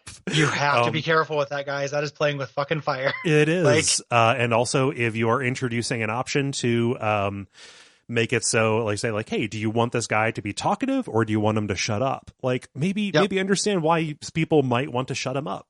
Yep. So this is like Sexsmith Ron or whatever, Ferrari Ron. What's his name? I forget. I don't know. Yeah, something Ron. Like Shiny Falcon Ron. Falcon Ron is his name. Falcon Ron. It is a slug guy who has a really annoying voice, who's really talkative, and is just kind of like a greedy merchant. Yeah. Kind of trope. But the voice is just very cloying, and it is meant to be. But boy, oh boy. And I got the worst debuff in the game from this guy. Oh no. Later as like a little joke, and I'm like, man, I do not have enough goodwill. Yeah. Built up for this not to be very annoying. Like, I know it's supposed to be annoying. The game went on, I was fine. But like, this guy sucks. You know? So anyway, Falcon Ron is no bueno. Yeah, and I just I counteracted that by not spending very much time in the shops. I didn't either. I bought upgrade powder a lot. Yeah. And one character I respect just because I wanted to see how it would work. Because I had tons of money because I wasn't actually doing the shop very much. Right. But you can buy a talisman here. You want every character. There's no downside to having a talisman. Generally, you want every character to have at least one. Yeah. Once you're introduced to the bespoke talismans, that'll be your bread and butter. But up until that point, you want them to have something. Yeah. And the game will even bark at you if you're about to send somebody in who is not equipped. Yep. And you can switch them out whenever you want. So if you have 7 players and you have 3 talismans, you can still make sure every time you go into a match, no matter who you're using, they can have the talismans. Right. It's like a little inventory tax, but you can make it happen. So you go to the next area where you meet Dalbert and Almer Oldheart of the Fate. This is a dog and his human son. And they give you a talisman, a token, or a talisman as a token of goodwill. Like it's Rubicant healing you before you fight. Yes. Dalbert is really straight up. He is honorable, whereas Almer is a little bit impetuous. Yeah, he's an angry young man. Yes. Yeah. And so you go through this match. The Fate are possibly a little bit of a difficulty hump just because they're quick in a way that the accused, being primarily made up of nomads, are not. So they're going to be pretty aggressive and get around you if you are not necessarily ready for that. And halfway through the match, you start getting moon drops that drop. And this is another way that characters can level up. Is like on death, they will leave a moon drop. Here, though, what these are is just pickups, so they'll give you a buff of infinite stamina. It's not a consumable. You don't use it. It's like a power up. Yeah. I did not engage with these at all. You can there's things you can do to get them and stuff, but I did not need infinite stamina, and it was not something that was worth going out of my way for in general. Right. I picked up the first one because I thought maybe it was like a currency or it was something I would use to power a permanent upgrade system. I didn't think that they were on-field power-ups. Right. But after you win this match, you get back to your wagon. There's a minstrel who's been traveling with you. There has been a minstrel, Yeah. and he disappears. We didn't talk about him. No, He's Pete White. Yep. from the from the Pale Hour or whatever his college radio show was. Right. He looks just like Pete White. Yep. I didn't notice him because he never talked. We talk about the inside of the Black Wagon, which is real neat. Just like Bastion and Transistor, you have a little bit of a home base that will get more kind of trinkets and doodads in it as you go along. And you can inspect them and things like that. This minstrel, he was just kind of off in the corner sleeping or something. Think about like Stephen Wright's character in Half-Baked. Sure. Yeah. But he's gone, and that is a big deal because apparently he's important. Yep. It's kind of confusing exactly what he is. Yeah. Yeah, he is like, a otherworldly being kind of thing. When he comes up and talks to you, or when he disappears, once you eventually get him back, you get the sound test.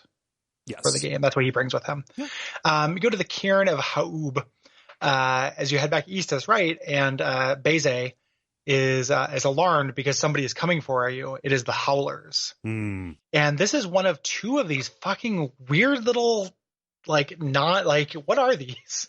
I don't get it. There's one for this, and there's one for the worm. There's like little arcade segments.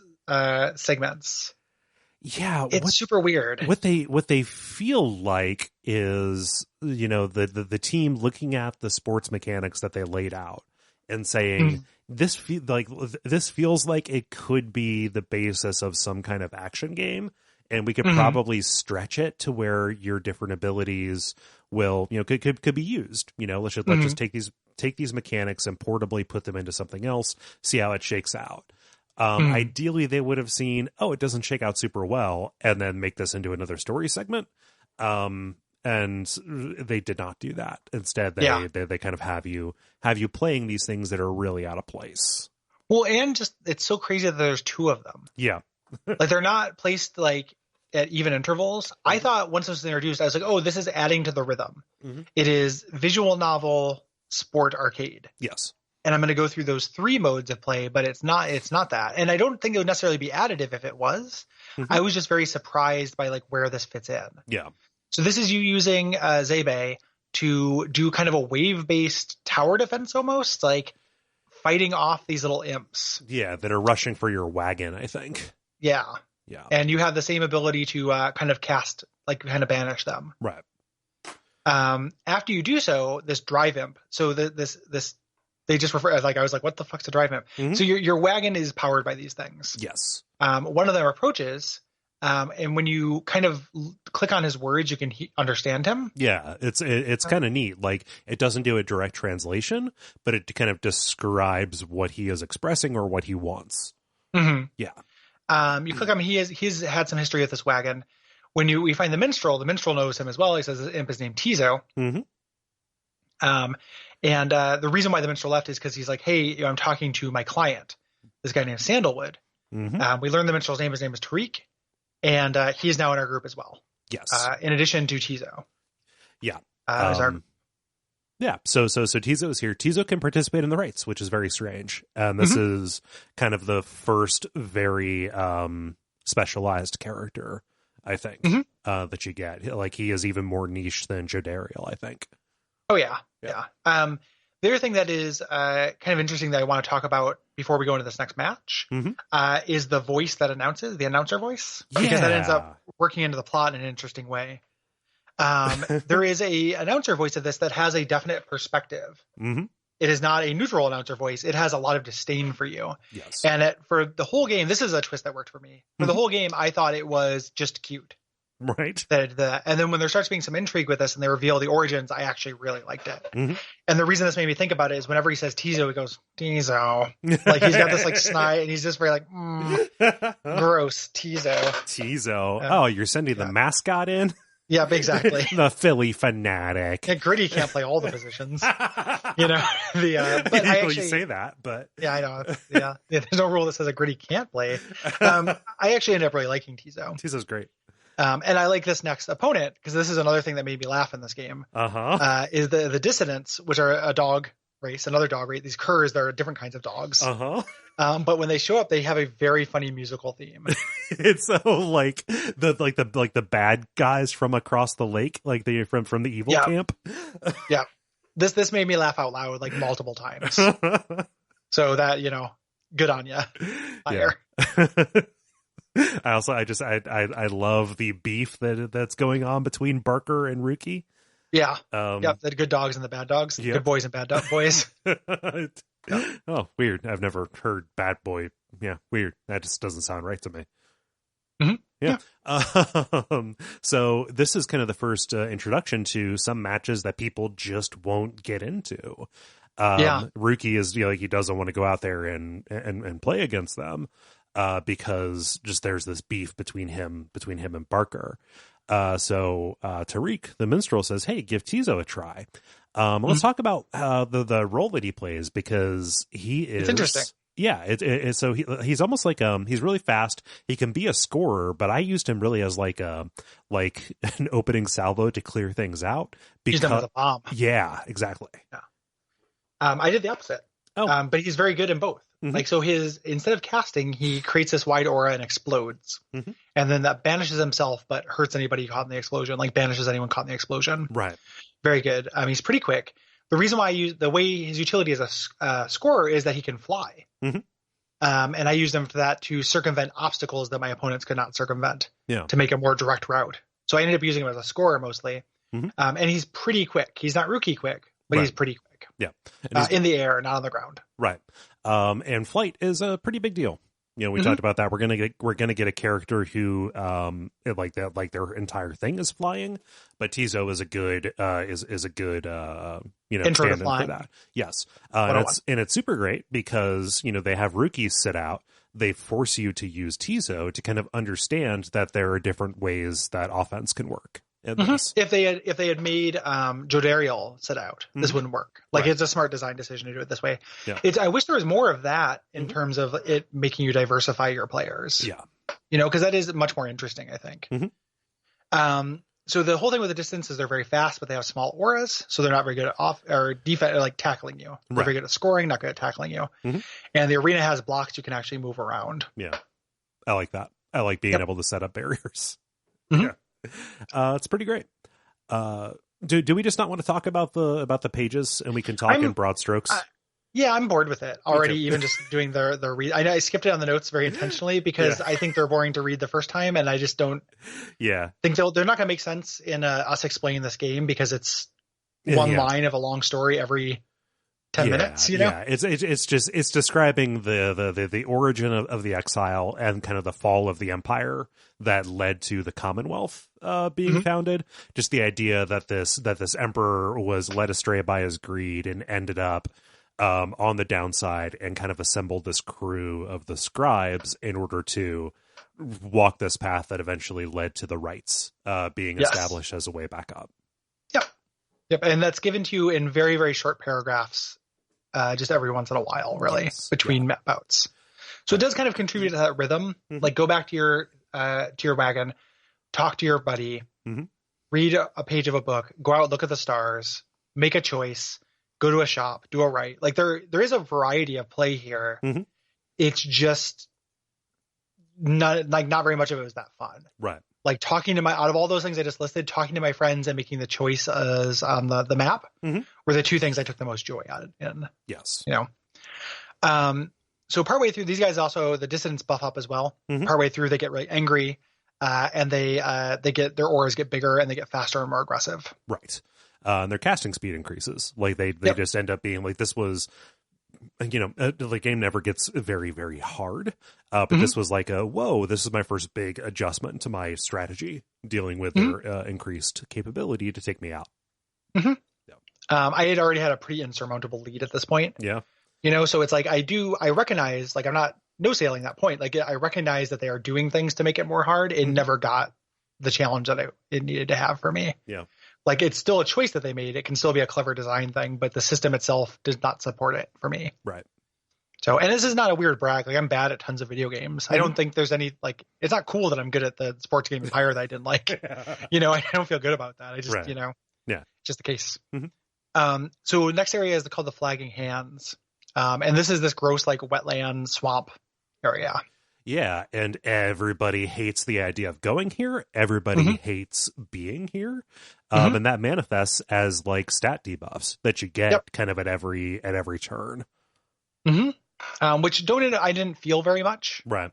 I think it's hope that goes down in this, so it's like your guys will stay banished longer. Right. Spend some more time in the void. You talk to Rookie, and he's like, hey, like, actually, I owe Barker money. But I have people on the other side who are in the Commonwealth who are super rich. So this problem's going to solve itself. Like, Rookie comes from money. He is a temporarily embarrassed American. Right.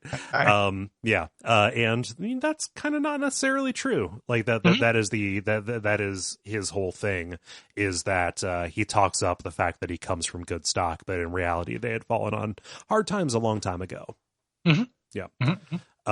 So we consider the best pass through the marshes. And this is where we're introduced to the Beyond Crystal, the orb where you can go in and do the challenges to get your to get your upgraded ultimate talisman kind of deals inside of there. So you have the Beyonders that are led by Sandra. They were a triumvirate that got bound into service in this orb. Just because they transgress the rules so profoundly. So, like, eternity sports prison for you. Yep, eternity sports prison for you, my good lady. Here you can again do those 1-on-3s to get a thing. You can also just practice. I thought, here you don't get experience for practice. I thought, this will be a good way to, like, level up my dudes in between. Nope. Yeah. Got no experience for practice. Right. I did a match for this and I was like, what the fuck? Like, even in the narrative, like, I understand, like, not wanting to allow grinding because grinding is hell, but also, like, yeah, but they're practicing the sport. How does it not make them better at the sport? Right. It doesn't make any sense. Yeah. So you have 3 different paths to go through here. There is a mass grave that gives you an item, Plaguemont, good name, which is the direct path that gives hope loss, or fallow field, where you can get some stardust. Yes. To improve a talisman. I think I did that third one. I don't remember the specifics of it. Yeah. I went through the cold moat, the mass grave, and you kind of act like Yuna here. You end up using your book to put some souls to rest. And this got me something I could sell. So they can do that. Apparently, this book can. Oh, interesting. Powerful book. Oh, good book. Yeah. Yep. So we get to the site of the rite. Universally, I love the introduction to the rite sites, because you are doing them in the shadows of these huge, really well designed Titan corpses. Yeah. As it pans down and the voice speaks bombastically about the teams involved. The team we're going up against is the Withdrawn, and this is where we're introduced to Bog Crones. Yes. Specifically their leader here, which Umtilda? Yeah. Udmilde? Yeah, I don't know. Udmild? Yeah. They never say it. Yeah. So she is, like, worships this character called Yalsh. Islak? Islak, some kind of Cthulian, yeah, it's like a serpent that sleeps beneath the earth that will awaken and bring about the end. Like, the people are hesitant to even say the name of this blasphemous beast for fear that they will bring it about. As far as I know, nothing really comes of this. Right. There might be more, like, codex stuff later for this, but this is just, like, she's kind of portrayed as a nutty zealot. Yeah. During this. I like fighting the Bog Crones, though. I like it when we eventually get one. And I like their music, too. One of the things I like about that introduction, not only is it just beautiful, because everything in this game is beautiful, but I really love the music in it. It doesn't have the same feeling that the Transistor and Bastion music did, where it had those vocal numbers that are just, like, so incredible. Like, Bastion is probably still my favorite soundtrack of the 3, but the music in this is very good because they do the Peter and the Wolf thing really well. Yes. Every character and race has a theme, and they're all very distinct. In a really great way. Yep. So let's talk about bog witches, what they are like to to fight. Yeah, so the bog witches are offensive powerhouses. Yep. What they can do, the primary thing that will differentiate them is their aura casting attack, which is a spread shot. Mm-hmm. Which is a big deal. The very likely that it moves a little slower, but it has a wide range. It's hard to dodge. Mm-hmm. They have a weird aura that is actually a big downgrade. Mm-hmm. It's like this wavy line, so it's a lot harder for them to tackle. But they're pretty quick as well. They have a good jump. I think they have a similar jump to Jadariel where they can do a little shockwave. Mm-hmm. And they do tons of points if they get near Pyre. Yes. So they are actually like really offensive. And as soon as we did this, I was like, oh, I want one of those. Mm-hmm. You don't get one for a long time. Right. Which is a bummer. But I like this class quite a bit. This ended up being one of my favorites. Mm-hmm. It's a fun match. It is interesting to go against somebody who has a power that is that much greater than yours. Mm-hmm. Yeah. Yeah, it's neat. The spread shots are they add some texture to it. Partway through, she can summon the power of Islok, which puts acid pits in the arena, which will banish you if you go through them. So like that doesn't necessarily I don't see how that plays into their particular mechanics, really, but it does add a little bit of interest and texture to that match. Yeah, it's a little weird that all of your opponents are able to cheat. Yes. Like when we are supposed to actually be kind of sympathetic to a lot of them and feel like they also deserve a chance. Yes. To go topside. Ultimately, like they're all cheaters, like just about except for Dalhart. Yes. Or whatever. Like they're kind of shits. The next area is the Sea of Solace. This is the wreckage of a frigate in this foreboding sea. Sandalwood can help you. He does this through a proxy called Big Bertrude. I love that. I love Big Bertrude. Something that I love about the names in general in this, like it's pretty obvious what they're doing, but it's a good trick, which is most of the names are just the beginning and ends of different names put together. So it could be Big Bertha or Big Gertrude, but it's Bertrude instead. Yeah. And like later you get like Pamitha and Tamitha. Like that's almost a name. Like it's actually very naming your D&D character. Yeah. It also, even the names of the nouns and stuff have that SuperGiant feel. Like the Downside is an excellent name of like a purgatory underworld that has so much flavor. Like that is just a really, really evocative, good phrase. And they didn't like the writing in this. They didn't forget how to write between these games. Like this is a really well written game, and that naming convention and that nouning convention both contribute to that. Absolutely. So the, your minstrel guy kind of pulls you aside, says like, hey, the bog crone that we had wasn't actually crazy. Actually is a threat. One of these beasts that were initially put to rest by the 8 scribes. And the skin is actually, this book that we have, it's bound in its skin. Yep. And Big Bertrude, who we introduced is actually one of these hags. And says like, I will actually fix your wagon so you can get across the sea, but you have to tell me a little bit about Sandalwood. Right. This plays into a weird kind of love plot. Yeah. A little bit later. Yeah. So. I kind of fucked that up with the ascensions that I chose, but yeah. So it's very weird. And Sandalwood is the person who I expect basically in all of his forms, I expected Sandalwood to be the person who betrayed us. Oh yeah. The fact that he is a shadowy informant. Well, and it is as much as like we cannot be this much of a parody of ourselves, this game does say certain races are conniving. Yeah. When we're introduced to Sandalwood, it's like these long-term schemers are conniving and use tricks to get their way or something. I'm like, it's a weird thing to ascribe to a race. Yeah. Dog. Like, that's just kind of, I know that it's a tree man and it doesn't, but I just wonder if that is a weird level of woke that people will get to in the future. Yeah. Where you just don't ascribe things to races, period. Maybe. But the fact that when his race is introduced, they tell you that about him. And that has to be an intentional zig. Yeah. Like you have to think that he is, so it is doing something that reminds me a little bit of Fulbright stuff. Like this world full of decent people is worth fighting for, which is like, to me is what I've decided is a Fulbright cornerstone, like a core of what I get from those games.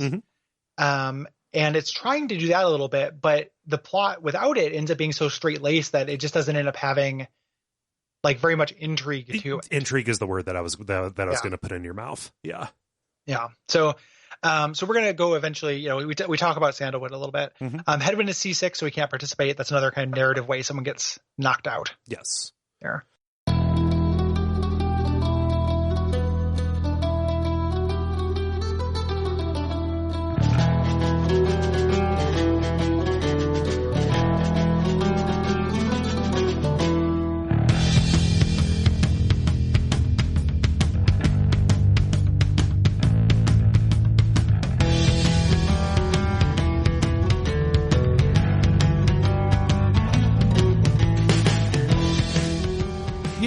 So our opponents this time are Sir Gilman, who is the leader of the Pyre Hearts. They are worms. Or Deluge. Sir Deluge or whatever is actually the leader. Gilman. Oh, yeah. Yeah. Gilman's who we get. No. Yes. Gilman is there and prominent, but Sir Deluge is the bad leader of this joke team. They're worms. Yeah. They're worms dressed as knights. Right. And like, I thought this was generally pretty cute. Like, it is a very big comedy thing. It's everything with Sir Gilman is big. Yeah, it's extremely broad. If you are looking, if you're just hearing this and you haven't experienced it, and you're trying to think, okay, who is Gilman? Think Didymus from the Labyrinth is what we're dealing with, but a worm, right? Yeah. And all of his kind of accoutrements, all of his music and colors and stuff, all play into this. Like Didymus is actually the perfect bull. Like he's exactly Didymus. Yeah. So much so that like Jim Henson Company should sue these people. Like he is Sir Didymus. He's actionably Didymus. He shows up and he's all about honor and justice and knighthood and such. And Deluge is just this coward. Yeah. You eventually learn that he essentially just got promoted through not dying. He just happened to live through enough engagements to get from Peter Principled into a leading position. Like it is pretty funny. Yeah. Their whole thing. So this is one of the weirdest, their offensive thing I think is really annoying. I don't like it. Like, and you get one of these and I don't like how it works there. It's the weirdest one to me. Instead of them shooting a beam, they have this little trail behind them a little bit. Yeah. They can press a button to zip backwards and create a little barrier. And so it's kind of like the Tron light cycles. In order to banish someone, you have to Tron light cycle them. Yes. I felt, and this could be me being an idiot, I didn't feel like this was well explained to me from when I fought up against them, nor well enough explained to me for using it. And you do another one of those little action scenes here in a minute, which we'll talk about, where you are supposed to use it, and I had no idea what was happening. Oh, yeah. Like, it just didn't, something, I was paying attention. I don't know what it was. Like, again, could be me as an idiot, but it was not explained well enough how this was supposed to work in practice. So I ended up having more success using Gilman offensively than you did, I think. I cannot explain why. I think that it literally just might be he works in my hands and not in yours. Like, I just ended up like figuring out. And the thing that appeals to me about his attack is that it's quick and it seems to come from nowhere.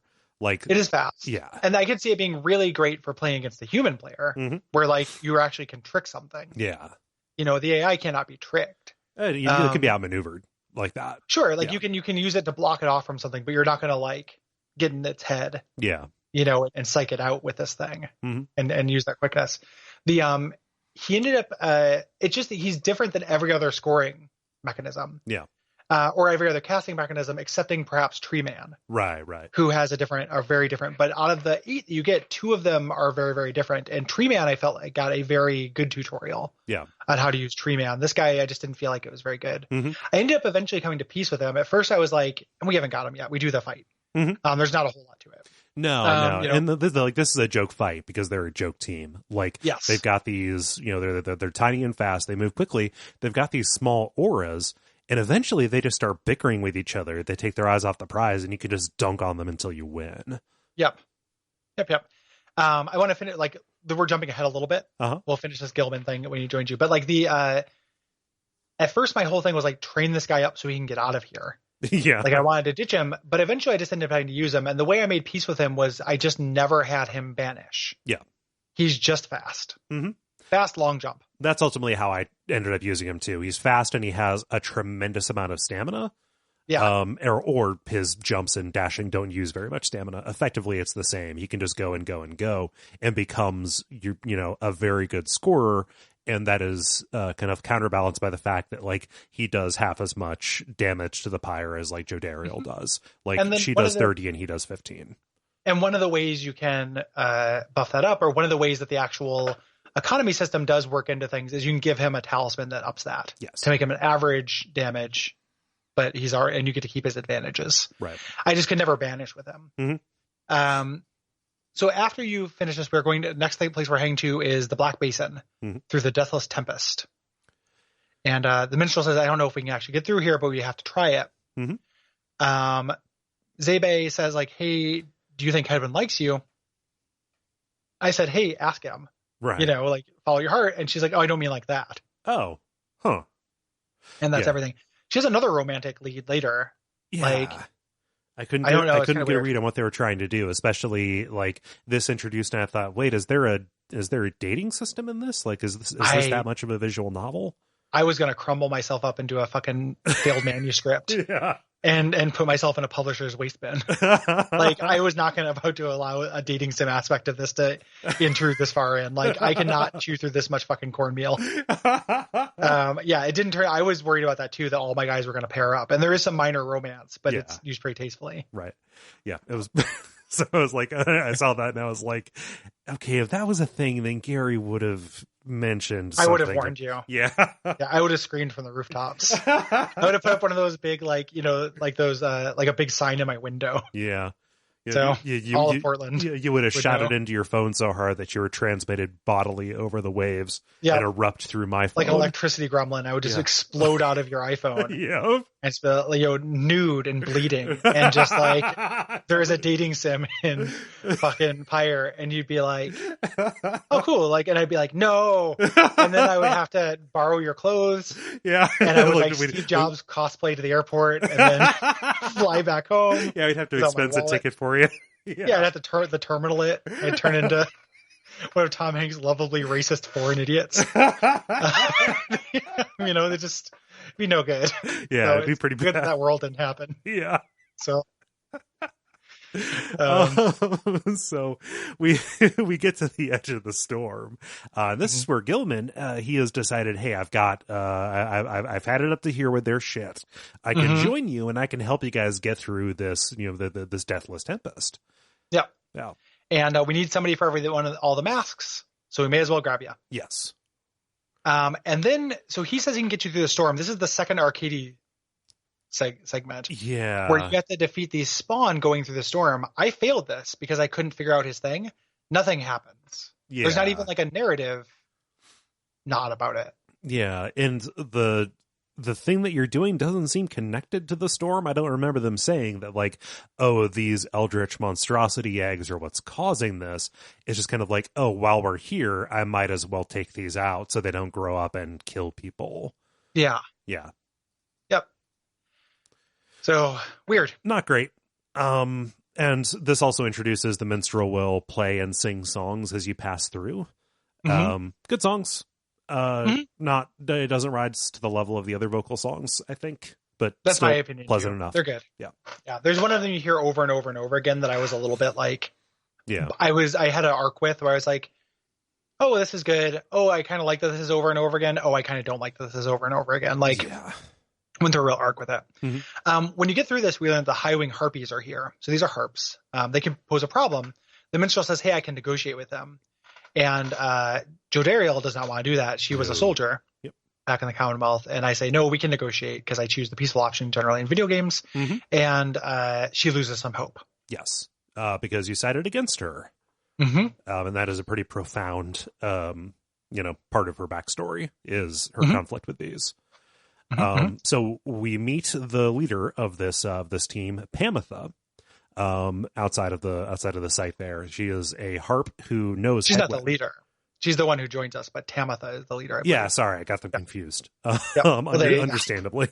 Yeah. Pamitha is a harp who knows Hedwyn, and that inn actually leads to her joining the team. Yep. Again, we need somebody for all the masks. Yes, and she can help settle this. She has the score to settle with the harps, including her sister Tamitha, who leads the essence. Yeah, and she's great. We didn't mention this. You do get a little tutorial when new people join you. You have to do each of their verbs 3 times. Yeah, to get stuff, and I love her. She's really cool. She can fly. That's her big thing. Yes, obviously, and that's really, it takes up stamina, but that's extremely powerful in this game. Because you can fly over opponents' heads. Like, they can jump and tackle her, but not everybody has the same equal jumps, and you can get over all obstacles. Yes. The trade-off for that is that her aura casting is not especially great. Instead of sending out a beam, what she does is she does a dash tackle almost. I actually really like that because you gain ground. If I tackled somebody with the ball, I was closer to pick up the ball. Oh yeah. and can use that momentum. Like I did a lot of dash tackle to the ball, grab the ball, fly into the hoop. Yeah, so much of her appeal was the ability to stay out of danger. That having something that put me closer into danger kind of ran counter to how I wanted to use her. She ended up being by far my most used character. Yeah. Ended up getting like banishment sickness like 3 times. Yep, same. From this point on, she was always in my party if I could help it. Yeah. So with her opponents, the Harp team is called the Essence, and they fly. So like you want to have Pamitha. Pamitha hates Jodariel and vice versa. So Jodariel would not actually participate with Pamitha, which kind of nullifies that -4 hope. Yes. Thing. It's kind of an interesting that they just give you that feeling of a bad mechanical consequence without actually having it. So that incompatibility actually extends after this. Like you have to wait until a story beat to where they can actually play with each other. Yep. And for me, that choice was very easy. Yes. You can jump and tackle people on the other team, but the enemy versions of this fly kind of all the time. Here. Yeah. So it's a little bit different than you. Like you walk on the ground, you can walk very slowly, and you can do that to tackle people around the ground. The enemy version just kind of almost always fly. Yeah. So for this ended up being a good kind of a good tutorial or practice ground for counter jumping. Which is like, hey, like if somebody is trying to dunk into your Pyre, a well-timed jump a well-timed and well-aimed jump will save you from getting that score. And it's also really satisfying. It's like getting an air shot in Rocket League. Yeah. Yep. So at the end of the match, there's like a one-on-one fight between Pamitha and Tamitha, her sister. Yes. And afterwards, like, after the fight, Pamitha says, like, I didn't actually get what I wanted out of that conflict, so I'll stay with you. Yeah. And there's all this dialogue about whether she will betray you as well. That becomes even down to the point, like, and this comes later, but I just want to make sure this is what I thought of when it happened, is the voice in the sky says you have a spy in your party. Yeah. And that coupled with her and being untrustworthy and Sandalwood's whole steez, it is such an intentional thing in this game to make you feel like you're going to be betrayed and not do it. But to what end? I know that like I'm hammering that a lot. Yeah. But I don't understand the narrative or thematic purpose of that. Unless it is literally just, well, actually friends come together. Yeah. It's if there is whatever, it doesn't mean that's the only possible thematic purpose for that, but the only one I can think of is very boring. Yeah, it's pretty boring. Like, and it's only shaded a little bit more by the circumstances. Friends will come together. It turns out that all of you have the same goal. And there like at no point is there actually a benefit to you to undercut each other. Yeah. But the tension is not very high. Oh, no. In wanting to undercut each other. Yeah. Like that should be something that I want to do and have the opportunity to do. And I make that choice to undercut somebody or not. And I have to make the realization that I have the same the same goal as someone else. Yes.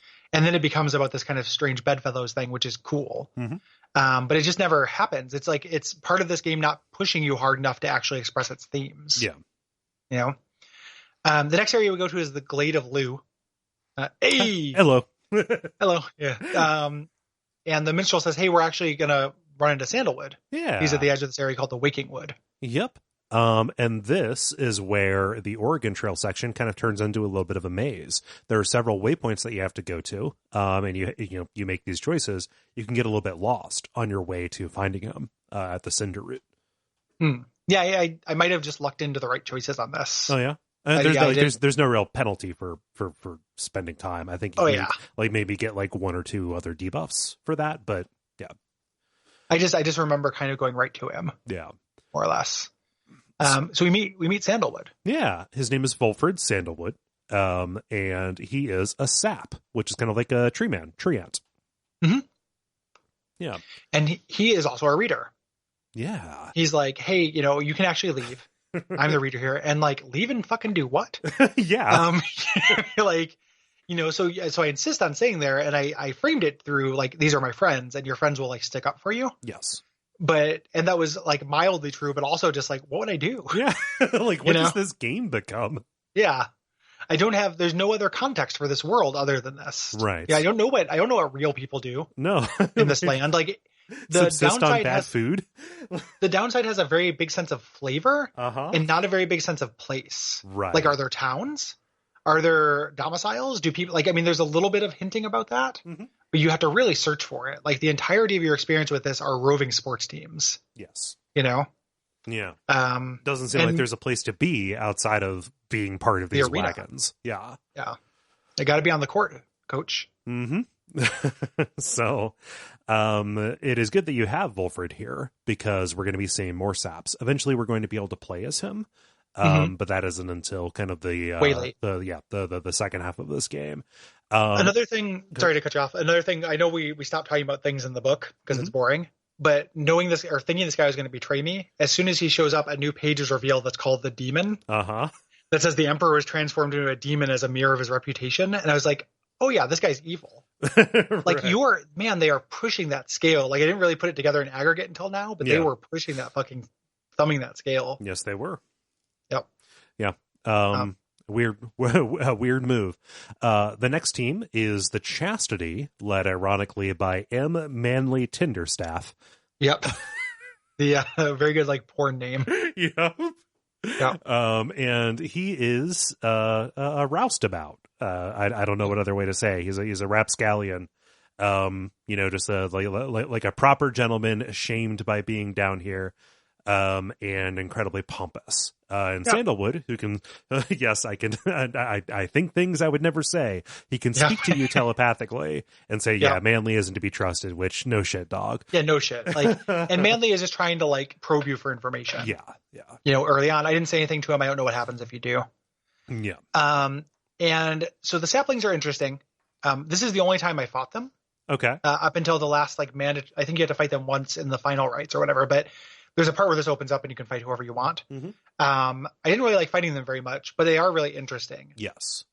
Instead of casting an aura, instead of a dash, they have a teleport. And instead of casting an aura, they put a little sapling that has an aura around it. Yes. And you can banish the person to get rid of their sapling, but the sapling just kind of is this area denial. Yeah. Thing. And this kind of hammered home for me. When the sap stands next to their sapling, like when their auras overlap, both of their auras get bigger. So used properly, this is a big defensive maneuver to deny access to a whole area. It gets so big that you can't, like, properly jump over it. And that ends up seeming like, again, like, okay, once I have this guy on my team, I can spend some time while the enemy is doing whatever they want, setting up a defense perimeter. But because I can never be controlling that, and those characters don't move, all the enemy has to do is zap my tree guy. Yes. Do you know what I mean? So, like, it is a defensive thing, but there is no need, because you can't play active defense and still win the game. Right. So, like, this is an area where that, like, lack of AI for your teammates, like, really falls down. Like, setting up this defensive perimeter seems cool. Yeah. Seems like a cool idea, but you can't babysit it and still advance the game state. Yeah, the best defense results in you not playing this game, actually. Yes, the best defense is going and taking a nap. Like, you have to be offensive in this game. Yes. And if you could set up AI, or if there was a rudimentary AI, but even more if there's kind of a system where you could set up kind of like plays or tactics for your other team members, then defense would become an element of this. And, like, basketball in general, which is, I mean, it is like hockey because it has that penalty element, but one of the reasons why I compare this to basketball more than anything is because basketball, as far as sports goes, has one of the smallest amount of defensive options. Yes. Basketball is not a very defensive game. You can intercept a ball, but you cannot contact the other player. Right. So, like, it ends up feeling extremely defensive. This is where I did all of my tackling in a non-defensive, in an offensive way, and did almost no defense. Right. In it. So I know we already talked about that, but this is just, the tree guys are a really good example of a missed opportunity with that to me. Yeah. Yeah. I agree. No. So, this is interesting, not just because we are introduced to the sapling mechanic, but also because this arena has a bit of a trick to it. Manly says he's doing this, but I think it's actually just a property of this space. So you're playing in a forest, and the forest is kind of like growing in around you. So the map starts wide open, but in between scores, like during the different rallies, vines will start creeping in and form barriers. And eventually the space becomes really constricted and congested. and you fly over it. Yes. Yeah. Next, we're going to Mount Elodiel, which is the site called the Fall of Solium in Mount Elodiel. Yes. And when you get there, Wolfred asks you like what freedom means to you. This is kind of a theme as well, kind of in the game. There's a little bit of that to this. I don't know exactly where it lands, but this comes up multiple times as kind of a motif. Yeah. It makes a certain amount of sense, right? Because you are fighting for freedom, but that is ambiguous, right? Mm-hmm. It is ambiguous and personal and can actually inform. And like you can see a little bit too in the other characters, specifically the enemy teams, you know, the way that the desire for freedom manifests differently for them, right? That's true. But then once we actually are introduced to the macro plot of this, every one of our characters, all of our point of view characters, they are going topside to incite this revolution that we'll learn about. Yes. Like that, what that freedom means, everyone gets shunted through the same Play-Doh play place like mold for what freedom means to them. So when I say that it's a thing that they're trying to do, it is a theme that they kind of explore a little bit, but not very well to the player, I think. Oh, yeah. But by describing that, I'm not saying they achieve it. I'm just an advocate for their intention. Yeah. It is a good intention. It is a cool thing for a game to be about. Yes. You know? So you can say different things. You can say living without fear. You can say like doing what you want to do. You can say like being without worry, like things like that. Yes. And regardless of what you say, he says like, interesting. Here's my plan. here's what the rest of this game's about. I was just waiting to talk. We're not just going to free the people in downside. We're going to go to the other side, organize, unionize, and topple capitalism. I mean, not specifically. What we're going to do is, you know, the Commonwealth is corrupt. All it takes is to look at us as exiles to understand that a system that results in this cannot be just. Right. So we're not just going, you know, like our goal is not just to free ourselves, but to topple the Commonwealth and bring down the system and end the practice of exile. So nobody has to live in fear of that again. Yep. Yeah. Get rid of the system. Take down the wall in Neverwinter Nights: Mask of the Betrayer. Yes. Yeah. And when we learned a little bit about Wolfred, the reason he came down, he was a teacher and he had a printing press. Yeah. So literacy is banned, and that's why you were cast out too. Yeah. So there's not tons of shade to this. Like, yes, I am pro literacy. Woof. Taking a risk there, buddy. Yeah. Again, shades of BioShock Infinite, right? Like asking you to take a position that of course you take. Right. Like, oh yeah, like I don't like racism, but I also don't like child killing. I guess I'm in the wide pocket of this game. Right. You know, in this one, it's like it wants to have some of that moral shade, but like, yeah, no, I'm against an anti-literacy dictatorship that throws people into a hell purgatory. Yeah, I'm against that. Cool. Yep. Sign me up. Yeah. So he says, you know, he says, here's the twist though. Your friends might not have told you this, but readers cannot go free. Right. You have to participate in the rights. Right. You know, so Wolfred, as a reader who also plays, he can go, but the reader is just, you know, differently abled. You know, like there's the process of being down here left you just unable to participate in these. Yep. So you say that's okay. You get to the base of the mountain. Wolfred says, like, this is how it's going to work. We're going to face the Temper. And the base of this mountain, this like end mountain, one of our exiles is going to ascend if we win. We can't all go at once. Right. So we're not going to go, we have to go one at a time. That's the other kind of twist here. Mm-hmm. And this is a big twist in the game. And this is a thing that it is working with that I think is semi-successful and semi-missed opportunity, where the idea is you're supposed to have this tension between like three different axes, like, or multiple different axes. I don't know exactly how many, but one, a player's position on your team, right? Like how tactically useful they are. Two, your affection for that character, like whether you want them to be free. Right. And then three, the third thing, which comes up a little bit later, and I will just spoil it now, this is a spoiler podcast, you eventually learn not everyone's going to be able to go. Right. So it's there even eventual possibility of that. Yeah. And, you know, kind of one of the major complications in this is you cannot anoint a team member to ascend if you have not been using them and if you haven't been, you know, getting to know them. So, like, if you have been rolling around and Gilman has been warming the bench, and you might think, okay, well, I'll just send up my C team. No, you can't do that. You like categorically you have to send somebody who has been useful to you. Yep. And so that is one of the ways that they force you to churn through and use Gilman or use Tizo or any of these other specialty players. Because, in combination with Banishment Sickness, you just can't afford not to have somebody who doesn't play. And one of the ways this doesn't work, and we'll get to this when we start, because once guys are gone, they're gone forever. Yep. Is that there are characters in this game that they are not all created equal, even in a non-subjective sense. Mm-hmm. There are characters that are explicitly joke characters. Yes. In this. So I chose very intentionally, I said, okay, that's what the game is trying to do. That's a neat trick.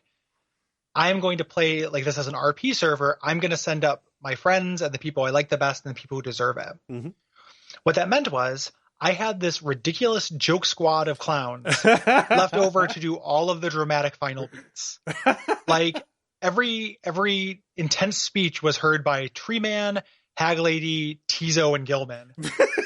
The quadrant of fuck ups that I could not get rid of, and I didn't want to get rid of because once it becomes evident that only certain people can be free, and even before then, like when it wasn't only certain people, but who I want to have be free because I like them. So it just like ends up being a really goofy tone thing near the end. Like one of my final characters was Tizo. Like Tizo lived forever in the thing. And it's just like, oh, am I supposed to feel sad about that? Like, I don't know. Like he's a drive imp. Do those things even exist in the Commonwealth? They don't. Yeah. Explicitly, they don't. It's weird. Yeah. Like it is a weird system that does not work as well, where you can see exactly what they were going for as a tension, but it is just, again, like unwieldy and too ambitious, I guess. Yeah. Yeah. No. So I ended up doing the other way. It was kind of like almost like a last in, first out policy. Not quite, but I wanted to, just for symmetry's sake, keep as much of my original squad as possible. So the first person that I sent up was Rookie. I sent up Rookie as well. Yeah. That's interesting. Just well, because, you can only send the original 3 now. Yes.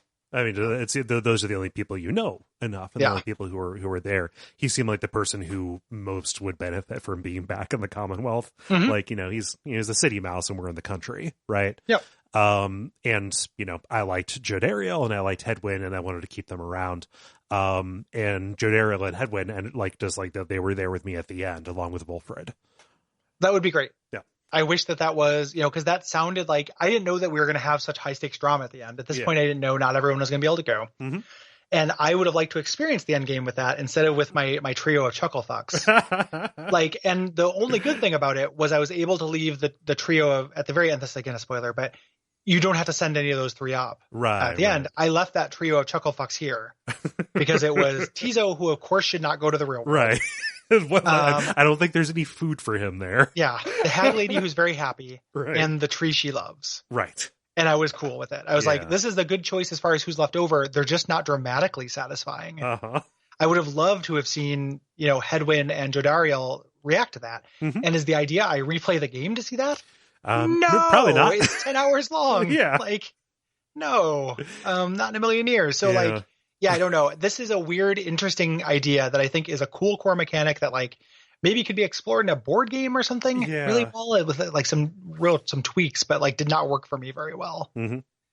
So anyway, I chose Rookie as well. Yes. So along with this as well, we get some more exposition, like right here at the end of the first half of the game is where we're kind of learning more of the stakes. So, we are imposters.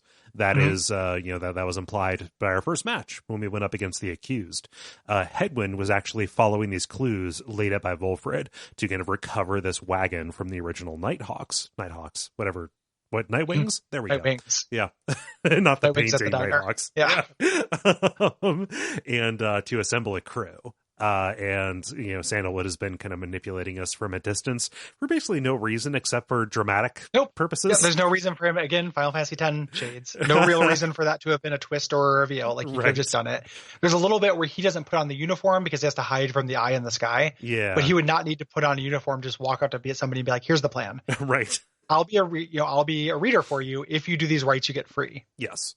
And also I want it for this purely altruistic thing of setting up a revolution in the real world. Of course you're down with that. Let's do it. Yes. He didn't have to trick anybody. Yeah. More backstory here. The scribes, these saints that we've been learning about, they created the original teams. But they also created this one team that all of them will be judged by, the original Nightwings. So that is who we are pretending to be, and why people have been reacting to our return to the scene strangely. Yep. I mean, it's not really pretending to be. It's like the same name, but we're the new batch. Right. We will get more information on the original Nightwings. It's one of the more interesting things that the narrative does. Yes. It's like when the Cleveland Browns play against the Ravens. Yeah. Presumably so. The real Nightwings. Yep. When you get there, you talk to a version of Tariq who is like the opposite of Pete White. Yeah. So he's like all in dark colors and is a lady. They have some kind of weird romance. They're weird otherworldly beings. Yes, they're not of this place. Yeah, I did not totally get them, but they sing a song over the final bout. That is the same song every time. There's this kind of dramatic, entirely done in this very beautiful, like 2-part harmony. The whole song. It's pretty cool. I just got sick of hearing it. Yeah. It is cool though. Yep. But to pass through the gate, the scribe's gate, we have to state our own goals. Thankfully, this doesn't happen every time. That would have been crazy. Yep. But we go and we face off against the final team here. The last one we haven't seen before. These are the Temper, led by Ignarius. This is a team of demons. Yep. And the first person that you pick will be the person who ascends. Yeah. And you pick. I pick Rookie. You pick Rookie. Yep. The demons are actually not very hard, I think. Right. Like I fought them more often actually later because they were a fairly easy win. A team full of defensive Jodariels can get flown rings around. Yes. Pretty easy. Yeah. The mix up here, so Ignarius has the huge aura that was complicated a little bit by the presence of the bog crone as well. Just a lot more of the floor was dangerous, and I don't think I was leaning on Pamitha as much as you were this time. Yeah. Rookie goes up. He goes up through like a beam. Yeah. A beam sends him up. Raptured. Yeah. Oh no, you have to pass through the what is it? The shimmer pool. Yeah, the shimmer beam. Yeah. Well, that's what it is. It's like that's the beam that like beams him up. Yes. And everyone's sad. Every time somebody leaves, you kind of reflect on their life. So everyone's sad about him leaving. You go outside, you look at the stars. No stars are shining. So there are implied months off during these things. It says like many moons pass. Yes. So you go down into the moonlight alcove and just wait for this for the signs to show you like when the next season is going to start. Yep. That's exactly it.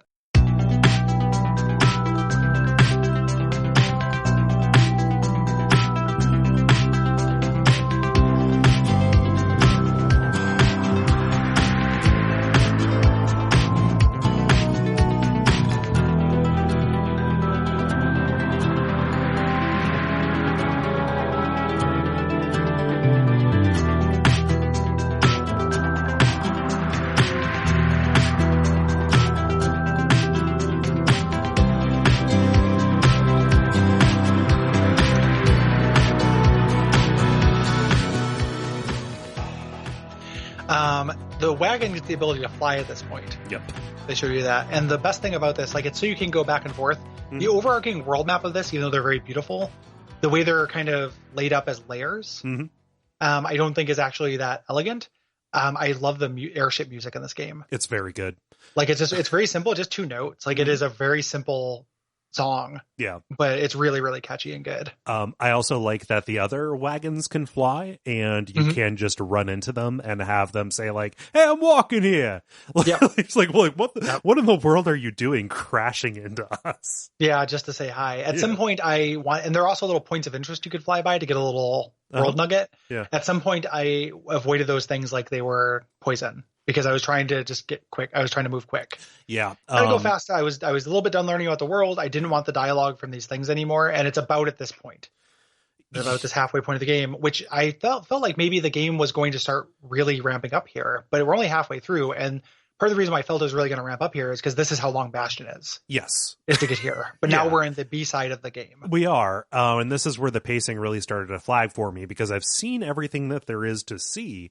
Yep. This is where you start going in and doing like these exhibition matches. And there's a little bit of story in between, but like you are just trying to tick off as many boxes as you can, or enough boxes to open up the finals back up at the mountain so you can have somebody else ascend. And you have to make it so that 7 people ascend. So you are going through this rhythm many, many times. And this is I messaged you on Slack saying, yeah, Pyre just kind of goes on, doesn't it? Yep. Yeah, there's a little bit of that like Dark Souls 2 post Aldia's keep feeling. Yeah. Where it's like, yeah, there's a lot of game here, boy. Like this does keep going. Like it is, like I want to move over the section a little quicker because it is so tedious and it is things we've seen before. Let's talk about the general differences and then hit some highlights, I guess. Yeah, let's do it. So your opponent teams will start getting upgrades and trinkets as well. Mm-hmm. So they are upgraded versions of them, but the basics tend to be the same. Right. And they almost never shore up weaknesses. They almost always amplify strengths. Right. So a fast team will be faster. A flying team will be able to fly better. A team that does a lot of damage will do even more damage. Yeah. And their mid-round advantage will get more pronounced. Yes. There are meta stories that happen through this. Mm-hmm. This is where we are supposed to start getting sympathy for and caring about the other teams. Right. Of the thing. This did not land for me once. Like I did not care about them. Mm-hmm. The reason why I know this was a thing is because Bay and the son of the dog character, Sir Dalfred or whatever, Delmond, have a like little romance. Like afterwards, Bay was like, "Do you think he likes me?" And they talk during the match. Yeah. I put them in the match together thinking like, okay, this is going to advance Bay's story. Mm-hmm. It didn't really though. There was another part or something else I had to do afterwards. Yeah. And it's like, this has become like following NPC quest lines a little bit. Yeah. You know, in Souls or something to get all these things. And I'm sure with a guide, I could get them all or like a bunch of replays. Yeah. But I was ready for the game to be over. Like it was the 5-hour Supergiant mark. Yes. And I just, at this point was fucking putting my foot through the floor on the gas pedal. Like, please get me through this. Yeah. You know? Yeah. Same. I don't know that I have anything huge to add to that. It's just like it feels like you're getting into this place where there are numerous connections between different people, and there are lots of different like small outcomes, but like all of them kind of shrink in significance. I think that them adding flavor and context to the other teams, that would land a lot more for me if it didn't just kind of always shake out that a sympathetic team gets more sympathetic and an unsympathetic team they remain unsympathetic or get more so. Like if you never like learn a redeeming reason behind any of their antagonism, at least not on the path that I took with the people that I carried into these matches. And they will nod towards that a couple times. Right. Like there is an ongoing plot between Pamitha and her sister Tamitha. And it's Tamitha and Pamitha, where Pamitha will like straight up ask you and just be like, it's my fault she's down here. Let her win. Yes. You know, and you can do that. I didn't throw any matches again because, you know, I wanted to get at this point, the game had lost that goodwill that would allow me to fuck around and do anything that I felt would make me stay in the game longer. Mm-hmm. Like the part of this that made me care more about the characters than the macro plot had rotted on the vine. Yeah, pretty much. Also, during these sections, after your first couple of exhibition matches, you will get a messenger imp who comes by and delivers word about what happened to these characters when they get to the other side. So, like, Rookie tried to fall into his old life, but eventually got bored with that and fell into working with the Resistance. Join the Resistance. Yeah, that's another thing too. I was certain when I beat this that my choices would impact whether people join the Resistance. Yes. There's one ending for this game. Like the characters you send up can be different, but there is no Bastion style. Do you succeed or fail? Are you making a choice between, a choice with cost? Right. If you send people up, they foment a successful revolution. Period. Yeah. Like it is a very simple story. Yeah. Like it's like you were not trying to like build a team for the other side. Yes. And if you send up Rookie and he's more interested in being a merchant and living the life of wealth, they're just going to like, oh, you don't make any progress toward the revolution. Like you should have kept him here. You didn't fuck up. You are playing with a bunch of different axes. You have his strength on your sports team. You have his strength as a revolutionary, and you have whether you like him and you consider his needs. Yeah, that's a really interesting place to play in. Like it didn't happen. If I send up Joe Daryl and Pamitha, like maybe that harms the effort because they can't get along and cooperate. Yeah, that would be great. Yeah. Like what if you had to do? What if this game, instead of being 10 hours of sports, it was 5 hours of the rights. Condense all that stuff, make the big money rights happen sooner. Then you play the Revolution. Yeah, make it like and Fable, it's not Fable 2. Sports. Yeah, I haven't played Fable 2. Yeah, unfortunately, but you don't play the sports parts. You now do the Revolution. It's a different system, and the choices you made as far as who to send up with all those different things you were doing actually impact the success or failure or your experience in any way. Yeah, that sounds very neat. Or like, this is weird pie in the sky, and I'm definitely not doing the thing like, why didn't you just program this really hard thing? Can you imagine this as an asynchronous multiplayer where another player plays the Revolution? Oh yeah. How cool would that be? Like, that would be more of a board game than anything. But like, on one side you're doing this thing and they want the resources and you want the resources, and you have to like make trades with them. They can send you down resources to improve your team through power-ups. You send them like your best players who also happen to be very good at being revolutionary. Like, there's just an interesting seed of this that it completely fails to capitalize on. Yeah, I mean, and like there's a really simple way that this manifests as a bummer, which is I'm down here playing these sports. I'm really interested in what's going on with that revolution. Totally, totally. Like, I am way more interested in this like society that outlawed literacy and came up with this weird fake religion and all this ritual to get rid of their people and overthrowing that. Yes, and the fact that is such a no-brainer to me also meant that everything I did was recontextualized as good. You're right. Anyone I could send up, they're always going to contribute to the revolution. There's never any, like, the game would have to hint. It could just blindside you and be like, hey, Rookie just fucked off. Yeah. Instead of, and you send a Rookie up before you know about the revolution, really, I think, or like right around them, but you don't know, you're going to have limited people. You think you're going to send up everybody. So like, it could blindside you with that, but if not, like, the fact that every choice I could make was an unequivocal good to the revolution. It makes it so it's not hard to make a choice. And they want that. All. Yeah, they want those choices to be difficult. That's where the drama needs to arise from. So because of that, the fact that I had sent up my friends when I got to the end with my loser squad, like, that is why not only did that not land on me dramatically, it also just never felt like, like I would have made a sacrifice to do the opposite. If I wanted to keep the more dramatic and canonical characters down here, I would have fucked up the revolution. Yeah. No, there was just no consequence for anything in this game. It's all consequence that goes down to character. Yeah. And that is, again, it is just putting a lot of stress on a very shaky strut of this. Like, I liked it and I liked the characters. But that like is not infinite. I don't just have infinite amount of like nonsense I'm going to go through. Like, I'm not that invested in the life of Rookie. Right. Like, I like Rookie. I think he's a likable character. He's not going to add a lot of dramatic weight to my decisions. Right. Yeah. So big bummer. Big fucking bummer, man. Like, this whole section is a bummer, and the way this plays into the end game is a bummer. We should talk about the arc with the old Nightwings. Yes. I think instead of going through this list, just because it will get repetitive as it is to play. Yeah. I think we should talk about the two new players we have mechanically, and then talk about the arc with the old Nightwings. Yes.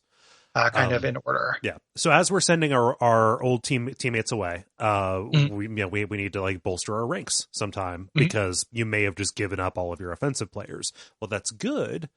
Because you end up getting your own Bog Witch. So Big Bertrude ends up joining you. She's great. Yeah. She is a funny character. Like, she's just like cantankerous and stuff, but she has that soft side. She's in love with Tree Boy. And it's a non-reciprocal love, which I like. And they come to an understanding, which I like, because that doesn't always happen in fiction. Right.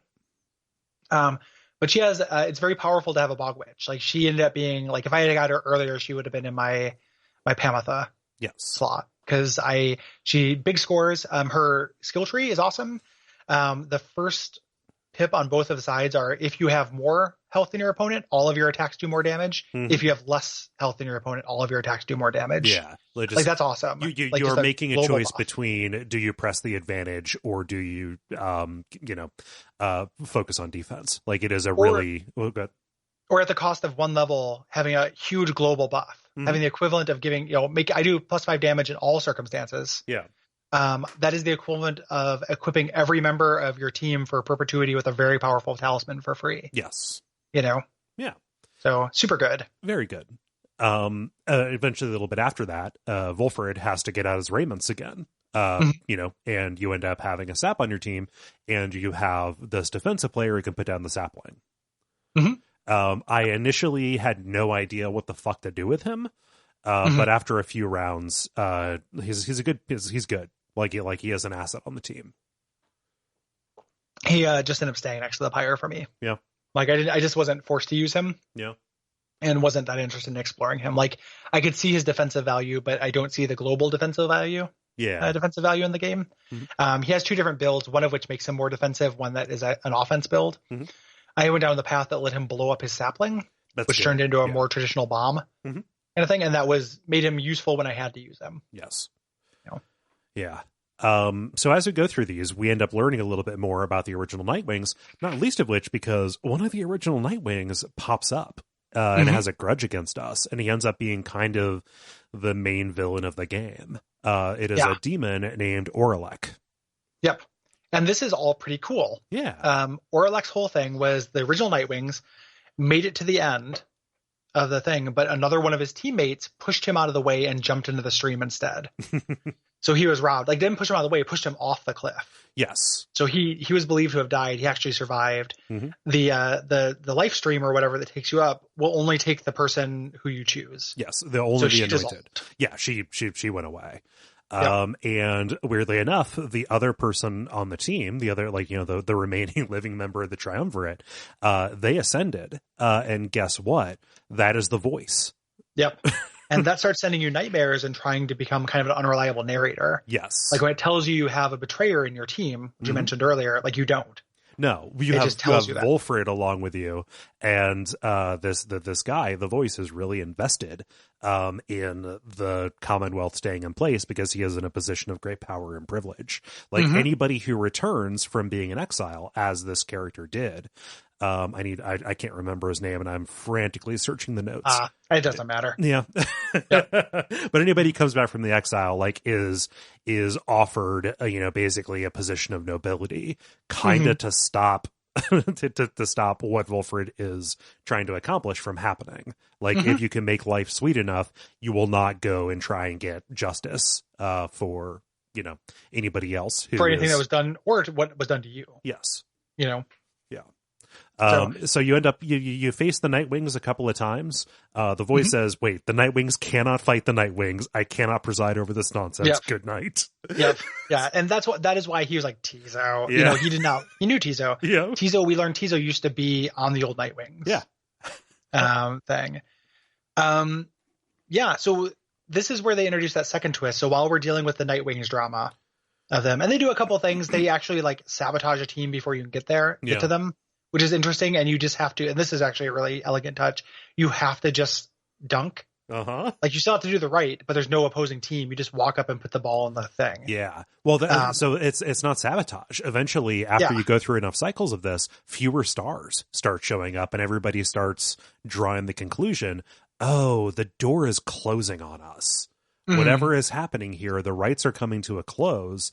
And when you get, when you get to that point, they decide, well, I'm not going to play. They lose hope. They don't show up to the right. Like, that happens too. But doesn't the evil demon team explicitly talk about getting their stuff sabotaged? Like, I thought the next time you run into them, they're like, yeah, good job sabotaging our airship. Oh, I can't. I didn't see that. Okay. I'm pretty sure that. I think that what you're talking about does happen. I think maybe it can shake out in different ways. Yeah. Because this is a big loosey-goosey, many, many, many loops through the same cycle of fight 3 bouts, then do an ascension match. But I thought that there was one time that Orlok sabotaged the team, and then another time they lost hope. Right. So, but I thought Orlok actually sabotaged the demons, and in my game, it felt like that was what caused them to give up. Oh, huh. There's an extensive wiki. I can look it up if I want to. It doesn't really matter. It's an interesting idea. Orlok is definitely kind of cheating. They ram you at one point as well. Yes. He was playing dirty pool. Yeah. And is kind of sympathetic, but also is so over the top snarling evil that I don't want him to ascend. No. Yeah. I mean, so he, it's justified, why he would be angry, because he was done wrong. But yeah, I don't know. It manifests strangely. So eventually you get to the point where you're down to your skeleton crew. You have to like do a speech for them. And this is kind of neat. Like it gives you, this is the first time that you speak actually. Everybody else is kind of just reacting to you. But it gives you like sentences. And when you click on them, instead of showing you context, it cycles through the different options. You have to compose your last stand speech for them. And this is pretty great. Yeah. Like that's fun. And it's not, there's no consequence to it. It's not like how good your speech does anything. It's just kind of fun to compose. Yeah. And I think that it actually like it ends up informing like some dialogue later, because like I ended with saying the only failure is to stray from the path. And that was repeated several times. Yeah.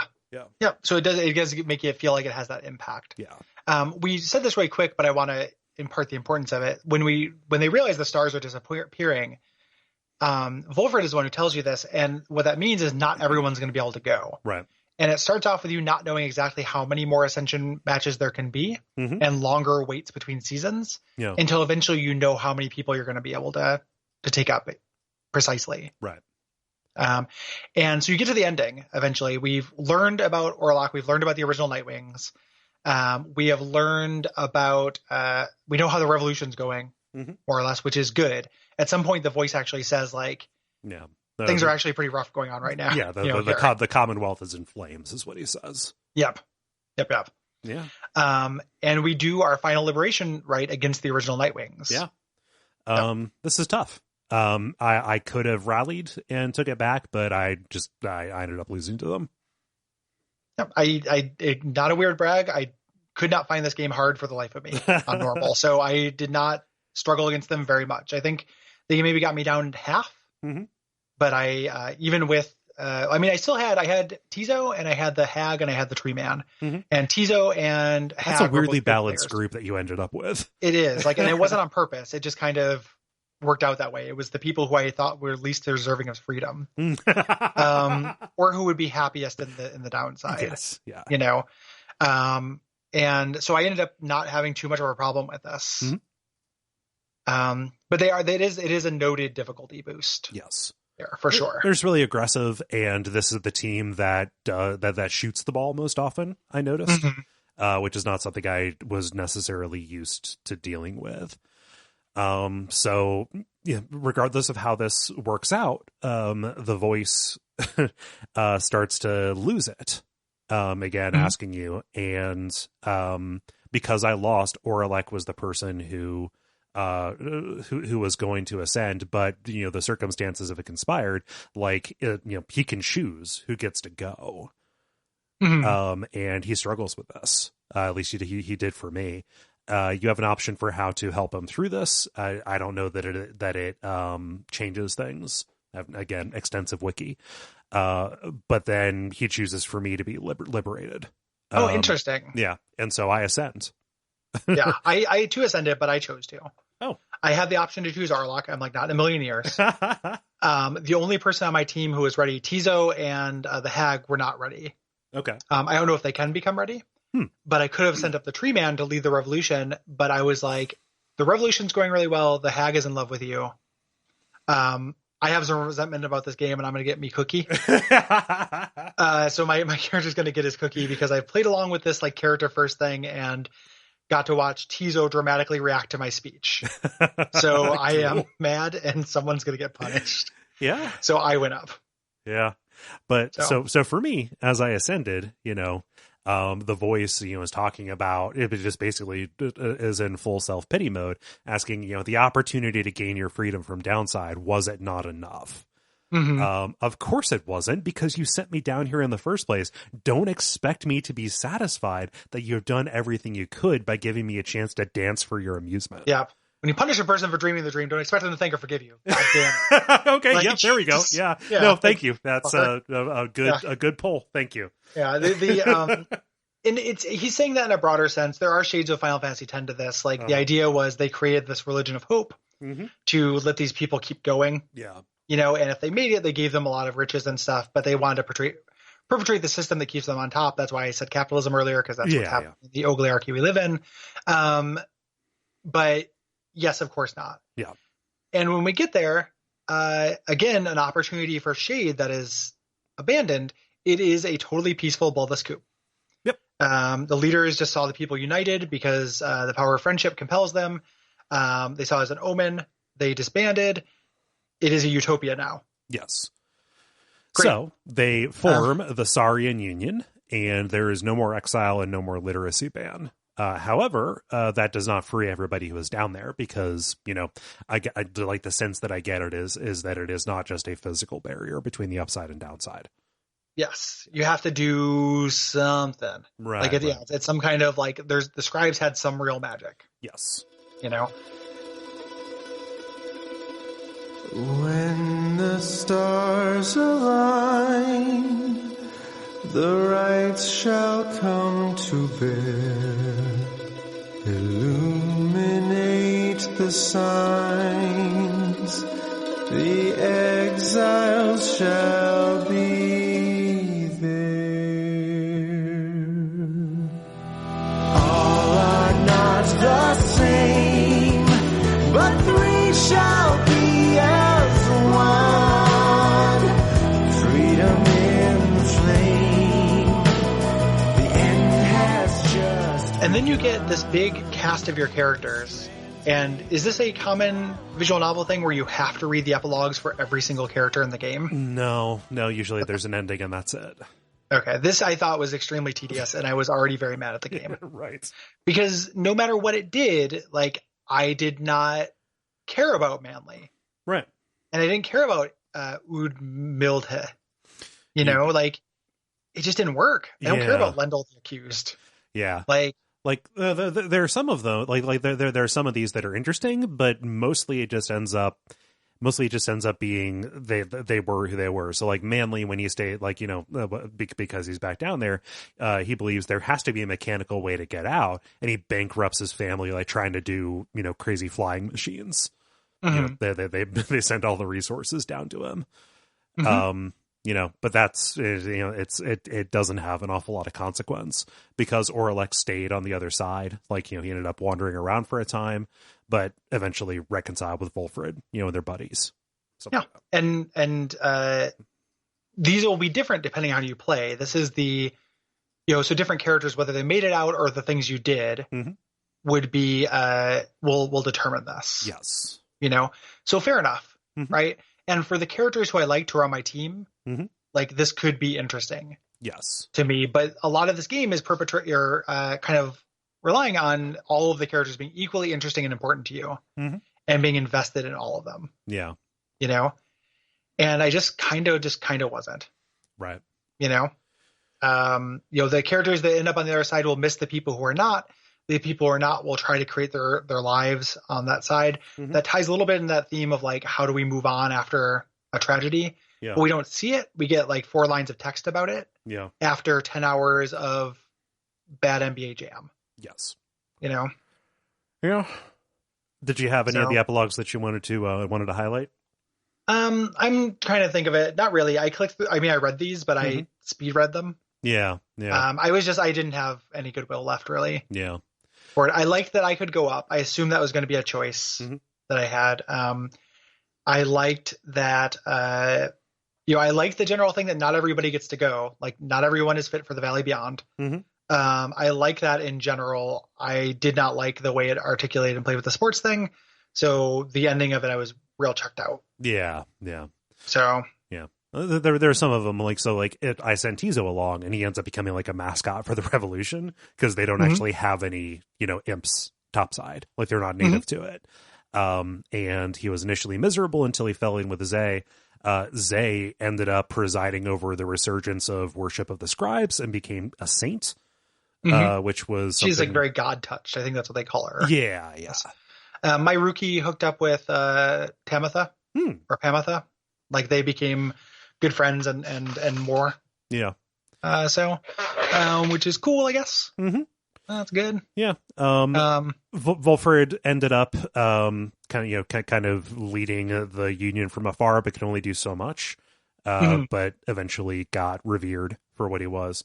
So I sent Bertrude up She was up there. She actually ended up using her business acumen and kind of her knowledge of plants and things, bog knowledge, to kind of help people understand how to manufacture ink and paper again. So kind of like leading the resurgence of literacy up there, stuff like that. Yeah, I have that too, which I was glad. Yeah, I was happy that Hedwyn got a good ending because I liked him. So he stayed down. He stayed on downside. And his lover, the harp that he basically got exiled over, she found a way to go down and join him, and kind That's of cool. like ended up working alongside him and Jodariel to build a civilization in downside that is not necessarily concerned about the rights. There Interesting. Yeah. That's good. I don't think my head went up, and I think he was just a good guy in the revolution. Yeah. There wasn't, it feels like there are definitely things that, like, it does feel like there were right choices on who to send up and who not to, right. There's a part where when you have the match against Pamitha's sister, they want you to send up the sister. She asked you to send up the sister. It felt like that was like the right choice. Yeah. But I just had my foot on the gas. Yeah. Too much. So like my Pamitha story was interesting, where she fell in love with Ruki, but I didn't get the resolution necessarily for that relationship. Right.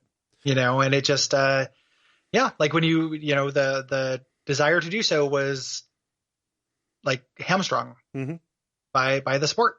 Yeah. The one enemy epilogue that I do think is entertaining and fun is what's his name? Yeah, Barker. Yeah. He missed the rights. Like he pretty much was just in it for the love of the game. And he recreated it and kind of reinvented it as a spectator sport. So this is also an origin myth for sports, for basketball. Yeah, which is cute. Yeah, I found that to be cute. Yes. So let's talk about the reader as well. Like my guy just was up topside, helped inform the forming of the Union, but eventually fell from public life. Same. Yeah. So I don't know if that's something that if that's set in stone or not. Yeah. But I have the same kind of thing. Yep. And that's kind of Pyre. Like, I'm glad I played it. There are more things I liked in it than it maybe came across. The second half just left such a bad taste in my mouth. And I think all of its big swings failed pretty spectacularly. Yes. So is how I feel about it. Yeah. Same. I will play everything the studio makes. I think that, even as a failure, this is an interesting failure. It is still a beautiful game with amazing music and visuals, likable, fun characters that I, enjoyed spending time with when that was what I was doing. And seeing the ways that the sports section came up short was frustrating because I think that it could have been fun. I think that it, there is potential. Sports games can be fun, and the idea of a stat-driven sports game like that is really cool. Like, give me those Game Boy Mario games, or the Game Boy Mario sports games. Before I deleted the Hated Curious Cat, someone bombed me on there, and it was about Final Fantasy X, and it was out of nowhere. They were like, if you like Blitzball, or like Blitzball is basically Pyre, so if you don't like Blitzball, you don't like Pyre. Like before I had played Pyre, like they were arguing one side of a thing, and Blitzball is not basically Pyre actually in an extreme they're very way. Different, but what if it was? Like I kept thinking I would have liked this if so. Basically, the sports, like the overarching theme, how simple it was, the way it has a sunny ending no matter what happens. Those are all manageable problems. They are not to my preference. I don't like those choices, but they are not death knells. To me, the death knell is how boring the sports sections are and how it contributes and destroys the pacing. If you played way fewer sports, but it was like an overhead tactical turn-based thing, maybe. Yeah. Where like characters' tackles or their casting would be like a cone, that would have, but it would be like a strategic thing, like as opposed to this kind of all offense, very limited complexity. You just play one character and try to score. Yeah. Sports game, like maybe that would do it. I've tried to think of what you could plug into that would feed into the visual novel that would make it work. Like I don't want JRPG battles for it, but something that is less frequent and more fun would have actually done a lot. It still, I think, would be my least favorite SuperGiant game because it's just that story is just like revolutions are good. Like there's just not a lot of meaning I can derive from it. But I just, something else on that half of the game would have made a big difference for me. Yeah. You describing that actually unlocked something in my head. How awesome would it be if they used Transistor's turn-based system with this? Or like the hybrid? Yeah, like that's what I mean. Real-time pause? Yeah, so like give you the ability to dial things in, pin it to an AP system. You can you can set up plays for yourself by dialing in what somebody is going to do and controlling somebody else while they do it. And then just have it go like that. That eliminates the ability for this to be a multiplayer game, but I don't necessarily care for that. And I don't know that what the use case is. I don't know if it took off. Yeah. I can't imagine that it did. Will of Everything to Guppy played this game, and I asked him, I was like, did you play the multiplayer? He's like, yeah, I had somebody over and play it for an afternoon. It was okay. Yeah. And that was essentially his takeaway from it.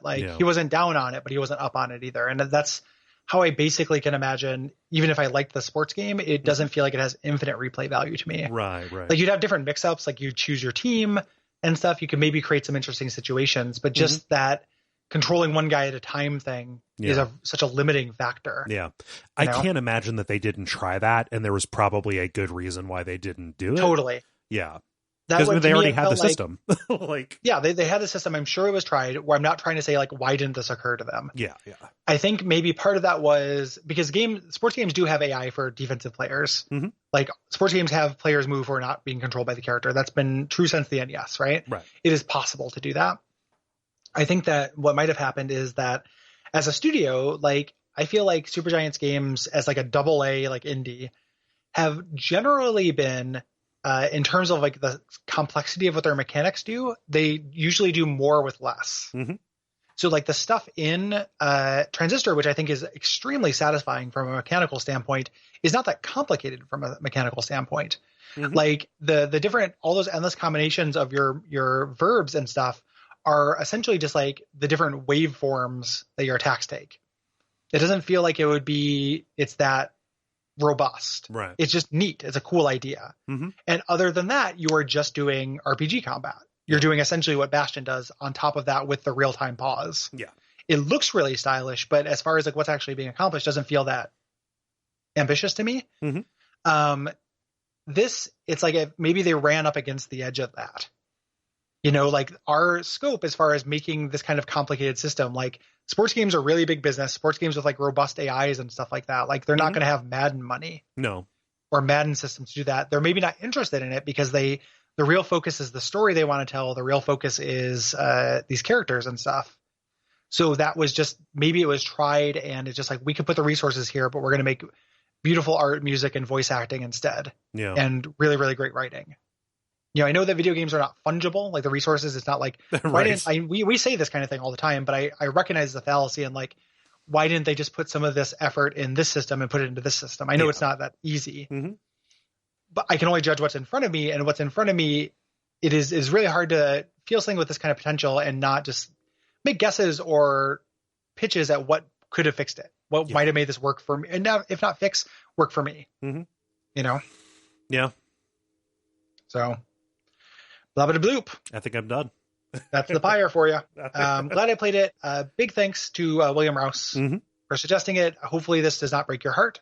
Never our intent. Never. Next episode, we'll be talking about BioShock Infinite. Yeah, a game whose name you cannot speak without just generally inviting a wave of... Yeah, it is an incredibly animating game. Yep, it is a discourse magnet, and we're going to discourse it, baby. Yep. A bunch of people asked me whether we're covering the DLCs. We will talk about them. We're not going to cover them in depth. Nope. And yeah, if you that's the last game we're doing for this month. That is our first premium episode. Yes. So if you're listening on the public feed, you will get the generalities and a small message about going to the Patreon. The Patreon has the full episode. Yep. And that is just $5 a month. Yes. So for $5 a month, you get that full episode of Watch Out for Fireballs. Waff Out for Fireballs. Yep. That full episode of that. stand for? For BYOBB. Yep.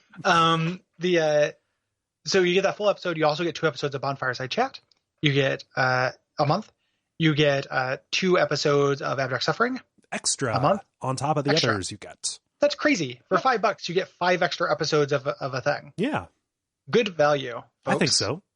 Yep. Yeah. And it only goes up from there. You can check out what we have on offer if you go to patreon.com/Duckfeed.tv. People have been, we changed the way that mandating games happens, where instead of it being a thing that you do over the course of a long time, it is a kind of you patronize, you get the choice. And you can keep doing it if you want to, but also we understand people change their thing back to an appropriate level. People have been killing it with those. We have, this game included, like we have nothing but interesting, cool things for the first half of 2019 to do that are listener suggestions or mandates. Yeah. So very awesome. I'm really proud. Like, not proud. It's a weird thing to say. I'm very happy with how people have come through on that. Yes. So. Yeah. I am also jazzed. Yeah. Sorry, I didn't mean for that to sound wooden. I just don't, again, I don't know that anything on top of it. That is the feeling. The TFW when jazzed. So, if you have things to say about Super Mario 2, Pyre, or Bioshock Infinite, I almost said Pyre and Bastion. We did that episode several years ago. That wouldn't make any sense. You might still have time to put that in. The deadline for each month's dispatch episode for like game responses is the 15th of that month.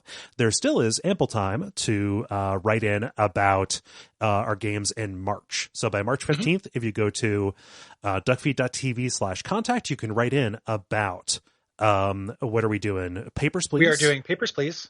We're doing Frostpunk. And we are doing Stalker, Shadow of Chernobyl. I was just trying to like literally sync up with you. That's what I figured. Yeah, about halfway through, I knew it was going to be a thing.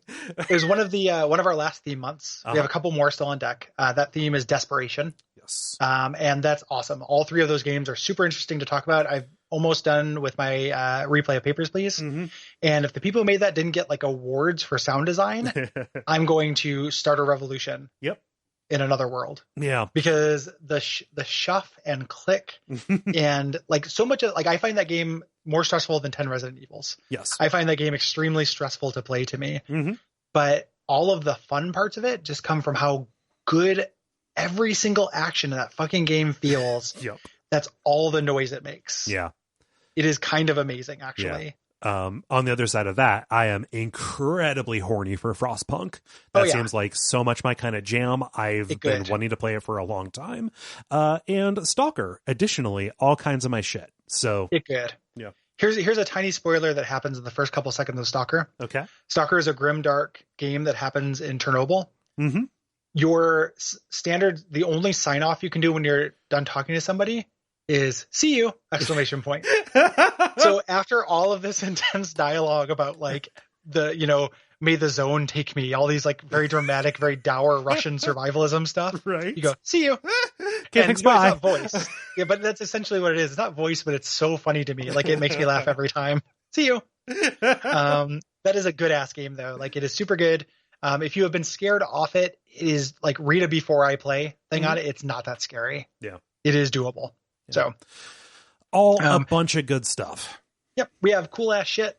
We have the next month planned out as well. The next month being April, we will be at the Midwest Gaming Classic. I know. Yeah. In Milwaukee, Wisconsin. Yes. We will be there talking about creative games. By which means specifically games that allow you to create. Yes. As part of them, either game maker style software, not software, game maker style games. Like we're doing, commercial products, not design software. But games that let you make games that let you make music, games that let you make animations, things like that. It will be a relatively brief overview. We have 45 minutes or so for those episodes. But it will be a fun, good time. Yep. And I'm going to be talking about Jet Set Willie. Yeah. Jet Set Willie's happening, bro. It is, I'm going to be talking about Big Wet Billy. So please come out and see us. We'll be tabling as well. Yes. We'll have a table. We have a game set up. We will have buttons and stickers, more than you could ever possibly want. Yes. And please come take them. You will cry. You will rend your garment saying, all these buttons. No. You'll take them home and dive into them like Scrooge McDuck, and your family will have a funeral because they're buttons. Yes. So the funeral. So that is April 12th, 13th, and 14th. And finally, at that episode, the response to the first dispatch episode has been really kind. Yeah. I'm putting this out there as many times as I can. If you usually skip the old response episodes, we replace them with something new that I think has more broad appeal. Yes. So please check out the dispatch episodes every month. That's the last episode of the month. Mm-hmm. That is, we recognize that with the premium episodes, we were taking something away. We wanted to give something back as well. Yeah. And we have a big, huge chunk of like 2-hour meaningful content that we are putting in that includes like a Q&A, a long form discussion, and also your responses. Yeah. So hit those up. Please do. Mhm. I think we can let the nice people go, Gary. I think that's probably about it. Yeah. Ascend. So until next time, what should they watch out for? Watch out for my slam jams. Yeah. Yeah. Welcome. Watch out for the slam. And welcome to the jam. Welcome to the slammer dimension.